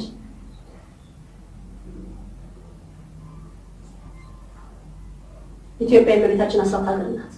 ማንም አይለውጣት። የካቶሊክ እምነት በኢትዮጵያ ላይ የመጣ በእና የልዩነት አላት። አሁን ግን በየምትለው ወጣችና የኢትዮጵያ ካቶሊክ ምናምን ተባለ። እንደገና የኢትዮጵያ ሙሉ ወንጌል ይላል። በኢትዮጵያ ከውጭ የመጣ ነገር እኮ ነው እንጂ ኢትዮጵያ ውስጥ የነበረ አይደለም። በሚለው ፊደል ለኢትዮጵያ ኦርቶዶክስ በሚለው ቃል በእና ለ የእያንዳንዱ ፊደላት ልዩነት በጣም አለ። ዘኢትዮጵያ የሚል የኢትዮጵያ ናት። የሚለው ቃል የኢትዮጵያ ኦርቶዶክስ ተዋህዶ የራሷ የሀገሪቷ ናት። ሌላው መጤ ናችሁ፣ የመጣችሁ ናችሁ፣ ጎፋችሁ አመላችሁ ስራታችሁ ይዛችሁ ተቀመጡና ተቀመጡ። መሪታችንን ሁሉንም በፍቅር ነው የምትይዘው። ህግና ስርዓቱን ማክበር ግዴታ ነው። በርግጥ ጋር የተስተናግዷችሁ የሚያውቅ የለም። ኢትዮጵያ የወላዲተ አምላክ አስራት ሀገር ናት። የመሐመድ ሀገር አይደለች። ወይ መጽሐፍ ቅዱስ ይዛችሁ ይወጣችሁ ኢየሱስ ጌታ ነው የምትሉት ጆሆባዎች እንትን ሼልፍ ደርድራችሁ መሀል መንገድ ላይ የቆማችሁ መጽሐፍ በነፃ የምታድሉ ጆሆባ ዊትነሶች፣ የውሃ ምስክር ወዘተ እናንተ በሙሉ እንግዶች ናችሁ ኢትዮጵያ። ከዚህ በፊትም ጠቅላይ ሚኒስትሩ ብሏችሁ ነበር እንግዳ ወይ በስደት ደግሞ የገባችሁ ሃይማኖት ተብላችሁ ተነግሯችኋል። በታሪክም የተጻፈ ነው። በጣም የሚገርመው የወዲት ጉዲት ጋይ መሐመድ ይችን ሃይማኖት ለማድረግ የመጣ አሁን ደግሞ ይሄ መንግስት ይችን ሃይማኖት ይሄን መንግስት የምናገርበት ምክንያት ኢትዮጵያን ተዋህዶ ሃይማኖትን ለማጥፋት እየተጣጣረ ስለሆነ ነው። ቤተ መቅደስ ስለገባባት ነው። መብርሃን የሃይማኖት አባቶችን እያያዘባት ነው። እውነተኛ የተዋህዶ አባቶችን ድምጻቸው እንዳይሰማ እንዲነጣው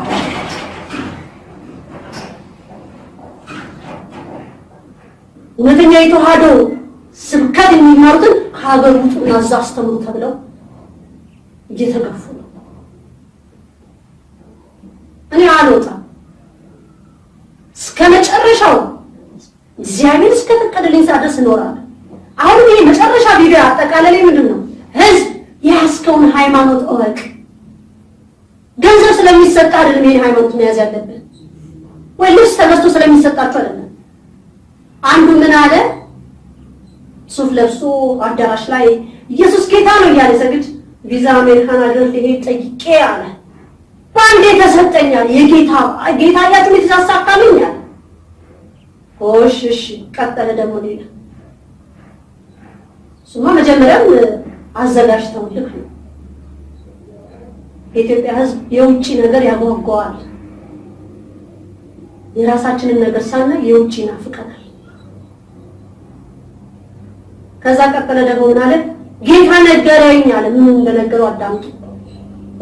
ኢትዮጵያ ላይ አለ ነጮች ይጎርፋሉ ሲል አራልን የእስራኤል አምላክ ያዝልን። እሱ ይጎርፋሉ፣ እኔ ስደተኛ ይገባሉ ይተባል። ኢትዮጵያውያን ስደተኛ ወደ ሀገር ይገባሉ፣ እሱ ነጮች ይገባሉ ወደዚህ ያለ እሱን ያዝልን የአብርሃም አምላክ። ነጭ ምን ታስከለለ ቦታ ጨረሱ። በስሪንጅ ደማችንን እየመጠጡ ነው ያሉት።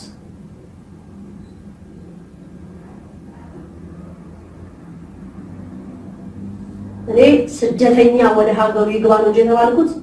ነጮች አዎ እግዚአብሔር ልባቸውን ሰብሮ ንስሐ ገብተው በኦርቶዶክስ ሃይማኖት አባቶች ተጠምቀው ንስሐቸውን ተቀብለው በስጋ ወደሙ እንዲኖሩ ማን ይከለክላቸዋል? በየአዳራሹ ስንቱ ነው እየቀወሰ ያለው ዛሬ ሱፍ እየለበሰ አምሮ እሱ ገንዘቡን እያጠጡት ከጀርባው ገንዘብ እያስታቀፉት እናንተ አታውቁም እንዴ? በጥቅም እኮ ነው የተያዛችሁት። እያንዳንዱ አዳራሽ ባለቤት አለው። ባለስልጣኖች እያንዳንዱ ከዘይት ተናገር ባለስልጣኖች አንዳንድ አዳራሽ የነሱ ነው። ከዛ ገቢ ያገኛል።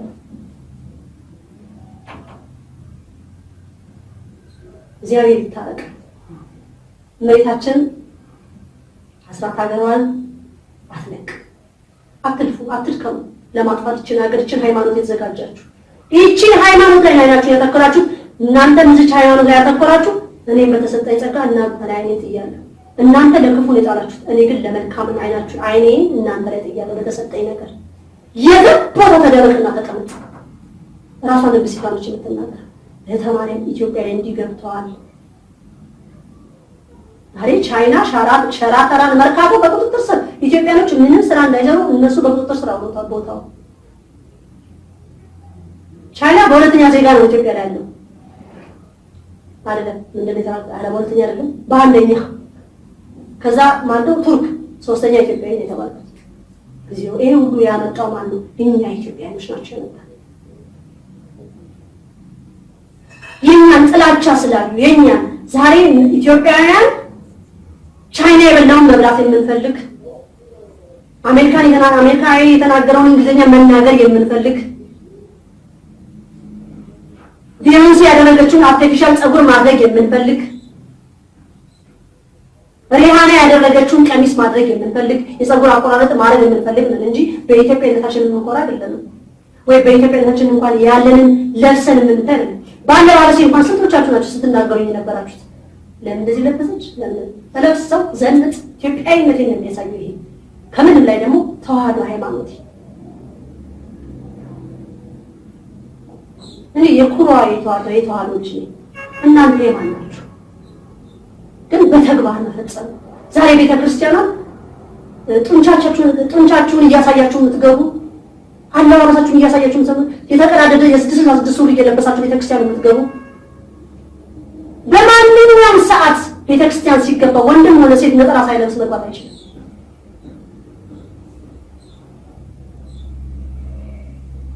አሁንም እስከ መጨረሻው ድረስ ስለዚህ ሃይማኖት እናገራለሁ። በቪዲዮ ብቻ አይደለም፣ ገና በይፋ እወጣለሁ። ማን ይዛኝ ነው? ንግስቷ ይዛኝ ነው የምትወጣው። ግን የምናገረው የማደርገው ሁሉ እግዚአብሔርን የሚቃወምብኝ የእሱን መንገድ ወይ የእሱን ሐሳብና የእሱን መንበር አፍራሽ እንዳልሆን እጸልያለሁ። የሰጠኝን በስርዓት የተረከብኩትን ጸጋ እስከ ሕይወት ፍጻሜ ድረስ ሥጋዬ አፈርስኩት ድረስ በጸጋ የተሰጠኝን በጸጋ አስረክቤ መሞት እፈልጋለሁ። ማዳላት የለኝም ማለት ነው። በእኩልነት ነው ባይ። በሃይማኖት ግን መደራደር አላውቅም። ሃይማኖቴ ሃይማኖት ናት። መቻቻል የሚባል ነገር አላውቅም። አንድ ሰው ተዋህዶን ሃይማኖት ከፈለገ መምጣት ነው እንጂ እሱ ጋር አይደለም። ሃይማኖት አባቶች ያው የዓለም የሃይማኖት መሪ ምናምን የሚባሉ አንድ እናደርጋለን እያሉ እያሰቡ አይደለም። እና ኢትዮጵያንም ባታስቧት። ኢትዮጵያ መሰረት ያላት ናት። አንድ እናደርጋለን ካላችሁ የኢትዮጵያ ኦርቶዶክስ ተዋህዶ ሃይማኖትን መመልከት ነው። በእርግጥ በአሁን ሰዓት ያሉ የሃይማኖት መሪዎች እኛን አይወክሉም። ደግመዋል። በአሁን ሰዓት ያሉ የሃይማኖት መሪዎች ነን ብለው የተቀመጡ የኢትዮጵያ ኦርቶዶክስ ተዋህዶ ሃይማኖት አይወክሉም ብላለች ንግስቲቷ። አይወክሉም። ህዝብ መማፀን ያለበት አማላጅ ወደ ልጅሽ ለምኝልን ሳሊም ቅድስት እያልን እንለምናት ትለምናለች። ቤዛይት እኔ ሰምታለች። እኔ የተማረን ሰምታ ነይ ልጅ መንገዱን ስተሻል በዚህ ላይ ብላ ታኛለች። አሁን የተጣመመ አእምሮ ያላችሁ ግትር የሆናችሁ ያን ግትርነታችሁን አላሉት። እውነት እኛ ተምረናል ብትም የእናንተ ትምህርት የት ነው ደረሰው? አሁን ብዙ ጊዜ ህንፃዎች ሲነበቡ በእኛ የተጻፉ በጣም ብዙ። አሁን የኦሮሚያ ህንፃ የአንድ ድርጅት የኦሮሚያ ህንፃ ከሆነ በጣም የሚያሳዝነው የሚጽፉት በእንግሊዘኛ ነው። መጀመሪያ ከላይ እንግሊዘኛ አልፋቤት የሚጠቀሙት ከታች አማርኛ ፊደላቶች ነው። ሲጀመር እነዚህ ፊደል እኮ የኢትዮጵያ ፊደሎች እኮ የኢትዮጵያኖች ናቸው።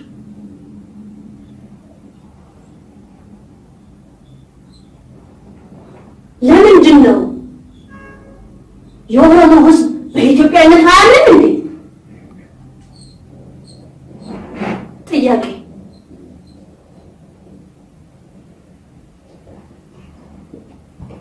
ኢትዮጵያ የራሷ ፊደላት እንዳለ የኦሮሚያ ህዝብ አያውቅም እንዴ? ዛሬ እኮ እናንተ ተማርን የምትሉ ናችሁ ህዝቡን እየደበላለቃችሁ።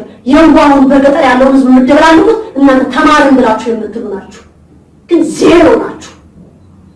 ህዝቡን እያባላችሁ ያላችሁ አንተ ኦሮሞ ነህ፣ አንተ የወለጋ ኦሮሞ ነህ፣ አንተ ምን ኦሮሞ ነህ እያላችሁ ሰውን የምትፈተፍቱ ምን ተማራችሁ እናንተ? እንደገና ደግሞ በሃይማኖት መጣችሁ። ይህን ሃይማኖት ምንድን ነው? የኢትዮጵያ ኦርቶዶክስ ተዋህዶ ሃይማኖት የአማራ ነው እየተባለ ነው ይባላል። ጊዜው መሐረነ ክርስቶስ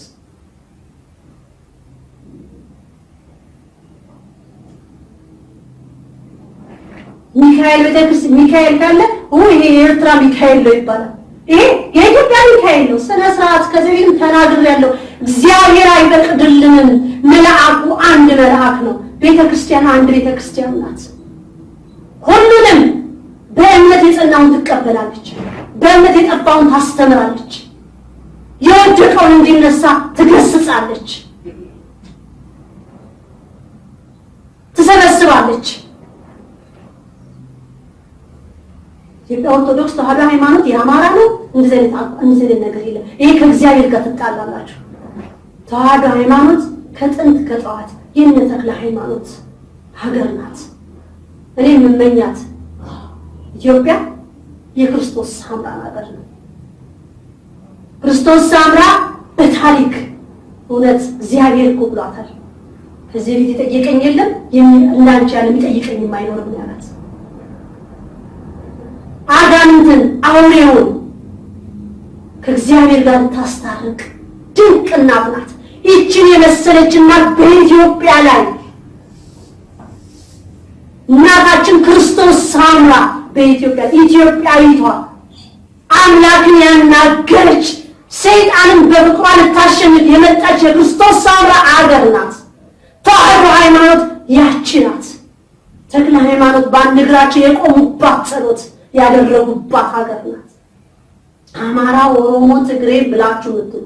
ስለዚህ አሁን መታወቂያ ላይ ኢትዮጵያዊ ነኝ እዚህ ጋርና እዚህ ጋር ካልመዘገብኩ ኢትዮጵያዊነትን ሊጻፍ አይችልም። በሰማይ ቤት ማለት ነው። ማስመሰል አይቻልም። ኢትዮጵያውያን ዘራችን ያዳም የአብርሃም ዘሮች ነው። አብርሃምን እግዚአብሔር ዘርን እንደ ምድር አሸዋ አበዛዋለሁ ብሏል፣ አብዝቶናል።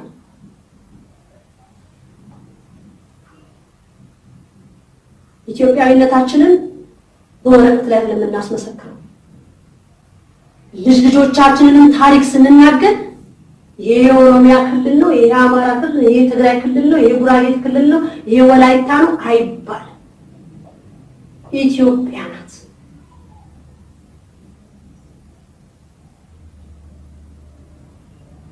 ለባህር ዳር ሕዝብ መልእክት አለኝ። መልእክቴም በዚህ ጉዞዬ ላይ በተመላለስኩበት ላይ እንግዲህ እግዚአብሔር ስለፈቀደ ነው መልእክት የምናገረው። ደስ ይበላችሁ ተብላችኋል። ባህር ዳር ግን የነቃ የለም እዛ መሀል። የሚያሳስብኝ ነው። ያቺ ጣና ላይ ከዚህ በፊት ተናግሬያለሁ። ያቺን የመሰለች መርከብ ኖህ መርከቧን ያሳረፈባት ይህ በራእይ የሚያዩት እንስሶች ከዛ ሲወርዱ ያሳየች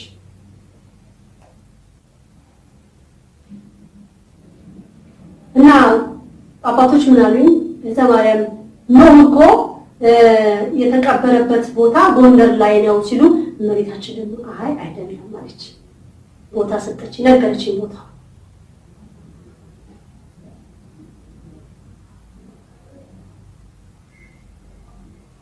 እናታችን ቅድስት ሐና የቅድስት ሐና እናት ይህን ሁሉ የትውልድ ቦታ መብርሃን የምትናገር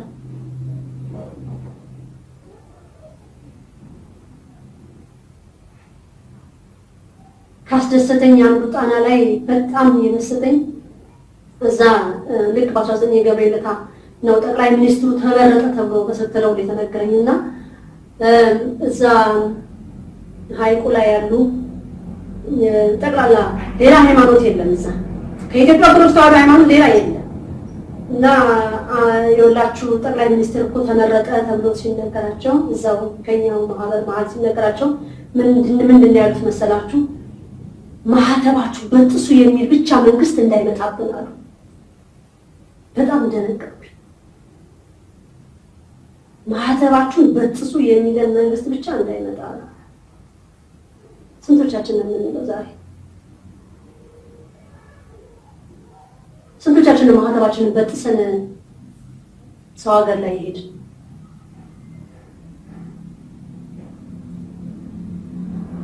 በጣም ነው የደነቀኝ። እኔ ምን ማለለው ነው የተናገሩት?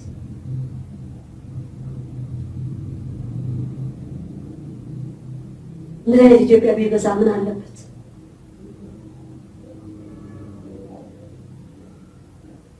እግዚአብሔር የተመሰገነ ይሁን። ይሄንን መስማቴ ያስደስተኛል። ያቺ ደሴት ደግሞ በእርግጥ ገዳማት ስም ስላላት እውነት ነው። ከተዋሕዶ ሃይማኖት ውጭ ሌላ ሃይማኖት እዛ የለም። እውነት ጸልያለሁ መብርሃን ሌላ ነገር እንዳይደበላለቁብን። ግን ብዙ ግፊት ከዛ ቦታ ላይ እንዲወጡ ብዙ ጫና ይደረግባቸዋል ያለው ያችን ቦታ ለቀው እንዲወጡ። መብርሃን ግን ይዛለች፣ በሚደንቅ ሁኔታ ይዛለች። አሁንም እስከ መጨረሻው ተቆምልን መብርሃን። እኔ ወላዲተ አምላክን በጣም ነው የምወዳት፣ በጣም ወዳታለሁ። ብዙ ሰው እንወዳታለን ትላላችሁ። የልጇን ትእዛዝ እንፈጽምላት። አታርጎ የምንባለውን አለማድረግ፣ ተው የተባልነውን መተው። ዛሬ ልጆቻችን በበሽታ የተያዙት፣ ዛሬ ባሎቻችን ሚስቶቻችን እየፈቱ ነው የሚሄዱት፣ በቤታችን ሰላም ያጣነው ትእዛዝ ባለመፈጸም ነው። እግዚአብሔር ትእዛዙን እንድንፈጽም ይርዳል። ኢትዮጵያ ትክክለኛውን መሬታችን የምትናገሩ በትንሹ ልንገራችሁ፣ ብርሃን ይታይባታል ኢትዮጵያ ላይ። ያቺ ብርሃን ስትበራ የሚያቆማት የለም። ጠላት ቢመጣ ይወድቃል እንጂ አይጥላትም። ያችን ቀን እንድናይ በጸሎት እንትጋ። እንዳልኳችሁ የቁርጥ ስጋ እየተበላ አይደለም። አሁን ጾም ተፈታ ተብሎ ሮብና ዓርብን እንብላው በቃ ምንም ጾም የለም አትበሉ። ጾም አለ፣ ጸሎት አለ። ምግብ ብንጾም ምግብን እንኳን ባንበላ ልባችን ሊጾም ይገባል። ይሄ መንግስት የሚሸነፈው በጾም በጸሎት በስደት ነው ላይ ታማት ብላኛለች። ይሄንን ከዚህ በፊት ከ2008 ጀምሬ እየለፈለፍኩ ነው ያለሁት። በፊት አንድ ክፍል ቤት ውስጥ ብቻ ነበር የምናገረው እዛ እንግሊዝ ሀገር ላይ። ከዛ ወደ ኢትዮጵያ ነይ ብላ ይችን የጸሎት ክፍል ቤት ሰጠች። ይችን ተራራን ክፍል ማለት ነው። ይደቅ ከዛ ምን አለች? ሰው እየበዛ ስለሚመጣ ይሄንን በር ከፈት አድርጊውና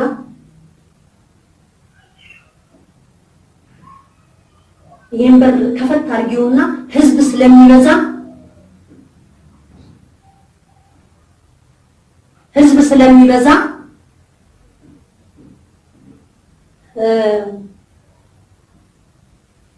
ዳስ ትጥያለሽ። ከዛም ደግሞ ከዚህ ክፍል እየወጣሽ ቦታ ሌላ ቦታ ሰጥሻለሁ ብላለች። እየወጣሁ መጣ ህዝብ እየበዛ ይመጣል አለች።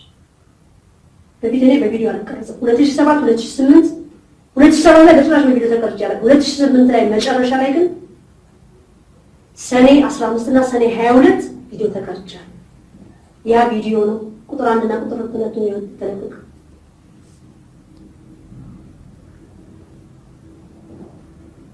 አሁን ደግሞ ይፋ በደንብ ይፋ እየወጣ ለምን ወላዲተ አምላክን ይዤ ነብዩ ሙሴ እኮ እግዚአብሔር ፈርዖንን ሂድና 10 ምልክቶች ነው ለፈርዖን ጦር ያሳየው የእግዚአብሔርን ጥበብ ያሳየው 10 ምልክቶች 10 ጊዜ ታግሶታል። እግዚአብሔር ደግሞ ይሄንን መንግስት ምን ያህል እንደሚታገሰው እግዚአብሔር ያውቃል። የእግዚአብሔር ቁጣ ሲመጣ ግን አብራችሁ የተባበራችሁ ሁሉ ንስሐ ያልገባችሁ ሁሉ ብቻ ጠቅላላችን እናንተ እንዳልኳችሁ ለሃጣን የመጣ ለጻድቅ ይተርፋል፣ ለጻድቃን የመጣ ለሃጣን ይተርፋል የሚባለው ነገር ሁላችንም ይዘው ገደል ይገባል። አሁንም እግዚአብሔር አምላክ የተናገርኩትን ከማጣመም እግዚአብሔር ሁላችንን ይጠብቃል። አሁንም የተናገርኩትን ነገር እውነተኛና ቀጥተኛ ለማወቅ እውነትን መብርሃን እቺ ልጅ የምታወራው ስለዚህ መንግስት እውነት ነው የሚለውን በጸሎት ጠይቁ።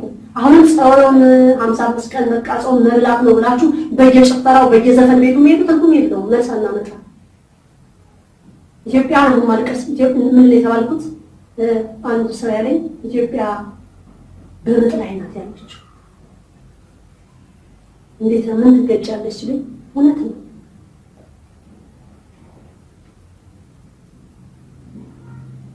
አሁን የሚመጣውን ቀጣዩን ጾም ቸኩላለሁ ለነዘው ለምን ሰው ልጅ ሲጾም ጾም አለ ሲባል ጭንቅላቱ ሲነገርባት ጾም ነው ጾም አለ ሲባል እና አይ ጾም ተፈቷል አሁን መብላት ነው ሲባል አንድ አይደለም በጭንቅላታቸው ውስጥ ራሱ ማለት ነው።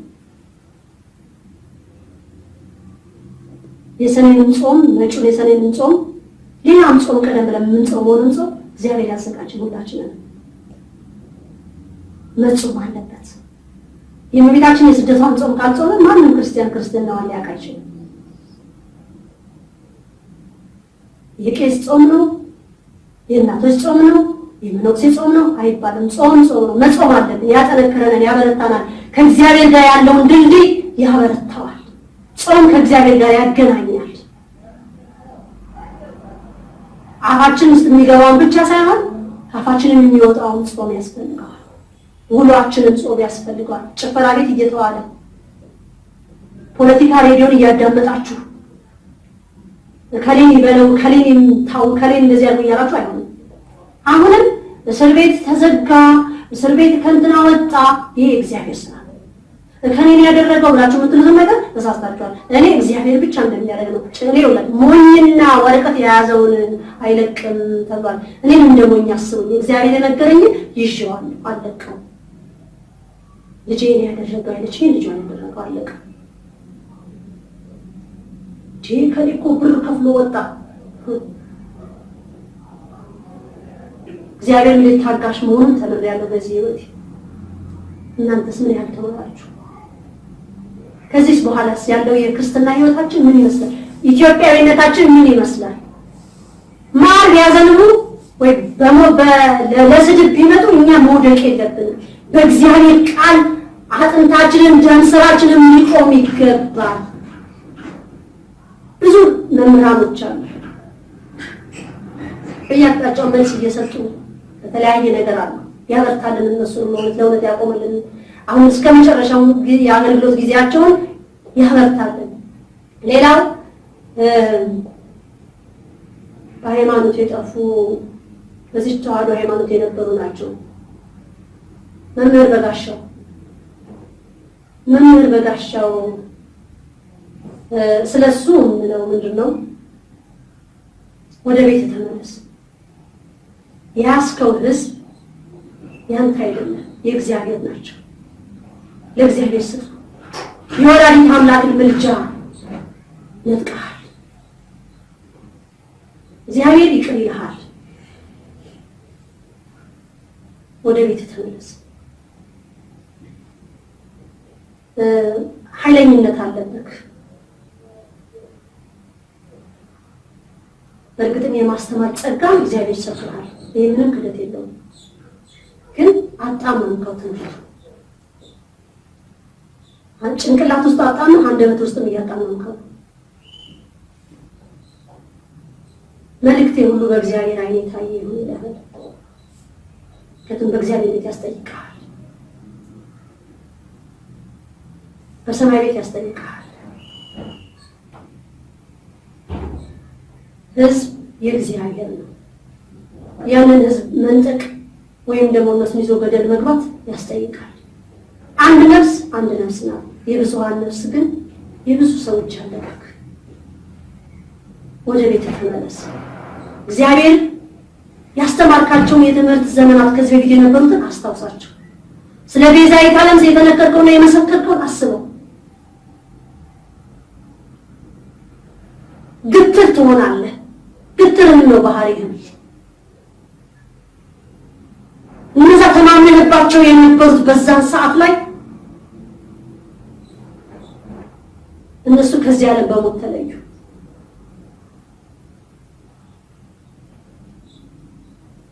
አንተን ደግሞ እግዚአብሔር በምድር ላይ ያቆየህ ምክንያት አለው።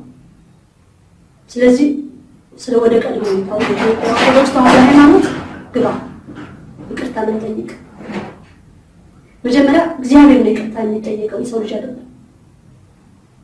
አማላጅቷን ቤዛዊትን ይቅርታ ጠይቃት። ወደ ቤት ተመለስ።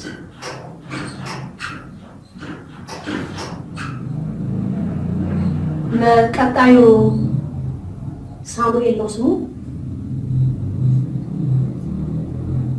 ማን ነው? ትዝታው ሳሙኤል። እንግዲህ እኔ ብዙዎቻችሁ ስማችሁን አላውቅም፣ በራእይ ብቻ በማያችሁ ነው። ያን ሁሉ ዘምረሃል እኮ ስለ ወላዲተ አምላክ። ውሸት ነው ማለት ነው ያው የዘመርከው? እንዳልሆነ ታውቀዋለህ። በዛ ሰዓት ስለ እመቤታችን ስታወራ ወይ ስትዘምር በነበርክበት ሰዓትና በአሁኑ ሰዓት ያለን ሞገስ ታየዋለህ። እና በመስታወት ላይ ቆመህ አይተኸዋል። ያ ሞገስና ያ ጸጋ ተወስዷል። አሁንም እንዲመለስልክ እግዚአብሔርን ይቅርታ ጠይቅ። ያ ሁሌ የምትጠይቀው መልአክ ቅዱስ ሚካኤል፣ ለቅዱስ ሚካኤል በጣም ፍቅር ነበር። ምን ቀዘቀዘ? ምን መጣ?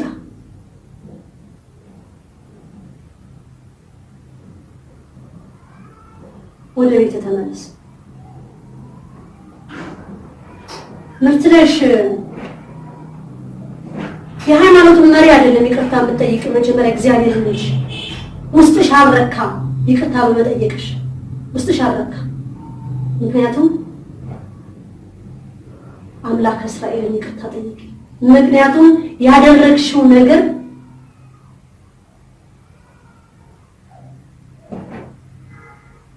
ሰው አይደለም ያስከፋው፣ እግዚአብሔር እንጂ። ይሄ ነው ያልዘረዘረም እኔ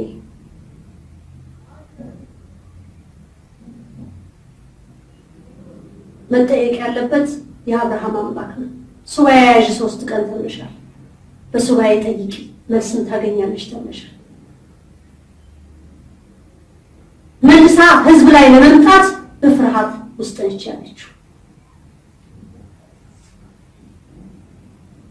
ሱባኤ 3 ቀን ይዘሽ በይቅርታ ጠይቀሽ አምላክሽን ምክንያቱም ስለመቤታችን የሆነ ሰዓት ላይ በግሩፕ ተሰብስበሽ ያወራሽው ስለመቤታችን አንድ ነገር ነበር። ያ ውስጥሽ አለ። በይቅርታ ይወርዳል። አሁንም ማቲያስን ሄደሽ ይቅርታ ስለጠየቅሽ ውስጥሽ በጭራሽ አላካ። የሚያረካሽ ግን እግዚአብሔር ብቻ ነው። የሰው ልጅ ጥፋት ሲያጠፋ እግዚአብሔር ወይ ያስቀየመኛል ወይ ማረኝ ተብሎ ይባላል። ከዛ ደግሞ ያስቀየሙትን ሰው ሄደው የሚጠየቀው አንቺ አስቀደምሽው የሃይማኖት መሪውን አስቀደምሽ ከእግዚአብሔር በፊት ለመዘመር ያለሽ ነገር ውስጥሽ ተይዟል። መያዝ የለበትም። እግዚአብሔር ይፈታልሻል። ወላዲተ አምላክም ይቅርታውን ልትቀበልሽ ተዘጋጅታለች። ወደ ልጇ ልትማጽንልሽ። ስለዚህ 3 ቀን ሱባኤ ያዥ ይተብለሻል። ይሄንን መልእክት ከሰማሽው ከተጻፈሽው ትክክለኛውን ላይ ታያለሽ ማለት ነው። የተባልኩትን እግዚአብሔር ይርዳ ሁላችንን። ሌላ ምለው ነገር የለኝም። የሚቀጥለው ቁጥር 16 ቪዲዮ አለኝ። በሰዓቱ እናገራለሁ ስለምን እንደምናገር። አሁንም ቪዲዮዬ መልእክቶቼ እየተራቀቁ ነው የሚመጡት። እህተ ማርያም በህይወት አለች ወይ ትወጣለች? አረበደም ትወጣለሁ ገባለሁ። የንግስቷን እኮ ነው ያዝኩት። የሙሴን አምላክ ነው ያዝኩት። የዳዊት አምላክ ነው። ከእናንተም ጋር ይሁን። አሜን ይሁን። በውጭ ያላችሁ እህተ ማርያም ቪዲዮ ቶሎ ቶሎ ብታቀርቢ ቶሎ ቶሎ ብትለቂ እነዛ ሰላም እኔ ስታዘዝና ለዚህ ቪዲዮ ይሄን አለሽ ይሄን በይስባል ብቻ ነው እንጂ በስጋ ተነስቼ አንድ ቪዲዮ እንዳዘጋጅ አትፈቅድልኝም። አሁንም እኔ እውቅናን ለማትረፍ ወይም ደግሞ ሀብት ለማትረፍ አይደለም ይሄንን ቪዲዮ አዘጋጅ ወይ ለቀይ የምባለው ህዝብ እንዲድንበት የጠፋው እንዲመለስበት ከጨለማ ወደ ብርሃን ህዝብ እንዲመጣበት ታዝዤ ነው። ገና ብዙ አባቶችን አሁንም እያገኘሁኝ ነው። ገና ብዙ ቦታ እንገባለን። ብዙ በግል የማናገራቸው ሰዎች እውቅናን ያተረፉ ይባል በዚህ በስጋዊ በዓለማዊ ህይወት ላይ እነሱን ሁሉ የማናገርበት ጊዜ ይመጣል ማለት ነው። ለምን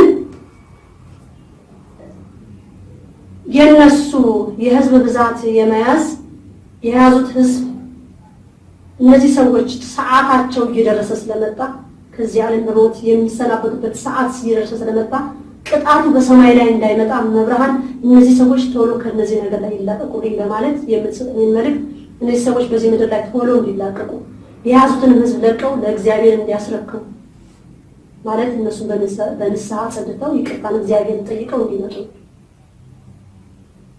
አንድ ነፍስ ይዞ ሲሆን መግባትና በብዙ የተቆጠረ ነፍስ ይዞ ሲሆን መግባት አይደለም። አጋንንትን በብዙ ይከሳል። ይህች ነፍስ ትገባኛለች ብሎ የሚል አለ ብያችኋለሁ። ብዙ ጊዜ አጋንንት ይህች ነፍስ ለኔ ትገባለች ብሎ ይላል። ከዚህ በፊት ስለ ባለስልጣኖች ስላንዳንድ እውቅና ስላላቸው ሰዎች የተናገርሽው ምን ለማለት ነው? ለበሰማት ለመታወቅ ፈልገሽ ነው? እኔ ባለስልጣን ስንጠራው ታወቁና ዘፋኝ ጠራው ታወቁና ምን ያመጣሉ? እነሱ እኮ በምድር ላይ ያሉት እኔ ሰማይ አምላክ ነው የሚያናግረኝ። ስወጣም ስገባ የሚጠብቀኝ የሰማይ አምላክ ያዘዘልኝ መልአክቶች ናቸው። ልገረምና ልደነቅ የሚገባው በእነሱ እንጂ በምድራዊ ነገር አይደለም። የስጋይ ኑሮ ኖሬዋለሁ። አሁን የምኖረው በመንፈሳዊ ህይወት ነው። አንዳንድ ጊዜ ስቆጣ ሰው ልጆች ይሰሙኛል። በሚገርም ሁኔታ ቁጣውን ደግሞ ታዝዤ ነው ተቆጪ ይስባል። የእመቤታችን ፊቷን ወይ ገጽታዋን እያየሁ በሚሰጠኝ ሰዓት በተበረከኩበት ሰዓት በሚሰጠኝ መልእክት ባዘነች ሰዓት ያዘነችውን ነገር የምገልጽበት መንገድ ነው ቁጣዬ። አሁንም ህዝብ ሁሉ እውነት አንድ እንደምንሆን በሃይማኖት በታሪክ ያለነው ትንቢት አላት ኢትዮጵያ። ያንን ቀን ለማየት ያብቃል። እግዚአብሔር አምላክ ሁላችንንም የሰማነውን መልእክት አሁንም አጋንንት እንዳያጣምምብን። አጋንንት ብቻ አይደለም የሰው ልጆችም አጋንንት ሆነናል። በአሁኑ ሰዓት አወቅን የምንል እኛ ብቻ በምንሰማይ ብለን እንላለን። ያን አንደበት እግዚአብሔር አምላክ ይቆጣጠር። ያንንም አእምሮ ልቦና እግዚአብሔር ይቆጣጠር። እግዚአብሔር አምላክ አሁንም በጸሎት አስቢኝ ያላችሁ እግዚአብሔር አምላክ ያስባችሁ። እናንተ ያስባችሁትን ሳይሆን እግዚአብሔር አምላክ ለእናንተ ያስበውን ይስጣችሁ። አመሰግናለሁ። በርቺ ተማሪያም ጎበዝ ጠንክሪ ለምትሉኝ አመሰግናለሁ። ለምትሰድቡኝም አመሰግናለሁ። እኔ ግን አያችሁኝ እየበረታው እየቆምኩ ነው ያለሁት። ስድባችሁን ልሰማ ግድ ይለኛል። ለምን ያጠነክረኛል። በፊት ላይ ቢሆን ኖሮ ግን የሰው ስድብ በጣም ያስለቅሰኝና ያበሳጨኝ ነበር። አሁን ግን ምናልባት የተሳደበው እስቲ ለምን ተሳደበ ራሱ የሰው ልጅ ነው ወይስ አጋንንት ነው ብዬ ሙሉ የምፈትሽበትም ሰዓት አለኝ። ስለዚህ እግዚአብሔር ይርዳችሁ። አሁንም በስደት ዓለም ያላችሁ አይዟችሁ ኢትዮጵያኖች፣ ጸልዩ። ካልጸለዩ የአርቲፊሻል ህይወት ትርጉም የለውም። በሰው ሀገር ላይ ያያችሁት ምንም ለውጥ የለም። ተለፋ ተደከመ፣ እዛው በላሽ እዛው ጠጣሽ። አሁንም በተመረጠው ጠቅላይ ሚኒስትር አምናችሁ አይደለም ትጎርፋችሁ ወደ ኢትዮጵያ የምትመጡት፣ እግዚአብሔርን አምናችሁ እንጂ። እሱን ተስፋ አድርጎ የገባ አያፍርም። የሰው ልጅን ተስፋ አድርጋችሁ የምትገቡ ከሆነ ትቀንጣላችሁ። አሁንም ጸሎት እያደረጋችሁ እየጠየቃችሁ ተጓዙ። እግዚአብሔር አምላክ ከሁላችን ጋር ይሁን። ጨርሻለሁኝ። ወስብሐት ለእግዚአብሔር ወለወላዲቱ ድንግል ወለመስቀሉ ክቡር።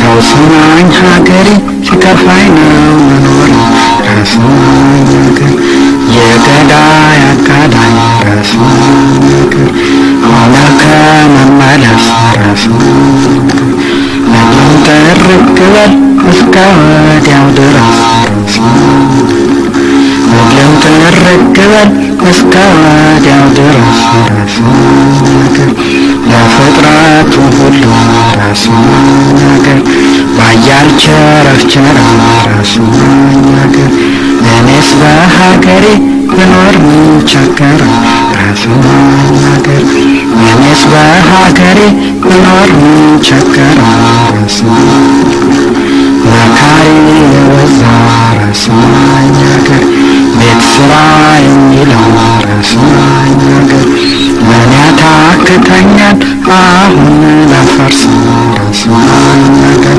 ምን ያታክተኛል አሁን ላፈርስ ረስማኝ ሀገር አሉባልታ ሰምቶ ረስማኝ ሀገር እውነት ነው እያሉ ረስማኝ ሀገር የሀሳባቂ ወሬ ረስማኝ እየተቀበሉ ረስማኝ ሀገር መግባባት ቀረና ረስማኝ ሀገር ከረረ ነገሩ ረስማኝ ሀገር አባትና ልጁ ተቆራርጠው ቀሩ ረስማኝ ሀገር አባትና ልጁ ተቆራርጠው ቀሩ ረስማኝ ጆሮ ያለው ይስማ ረስማኝ ሀገር የወንጌሉን ቃል ረስማኝ ሀገር ራሱን አዋረደ ከፍ ከፍ ይላል ረስማኝ ሀገር ራሱን ያዋረደ ከፍ ከፍ ይላል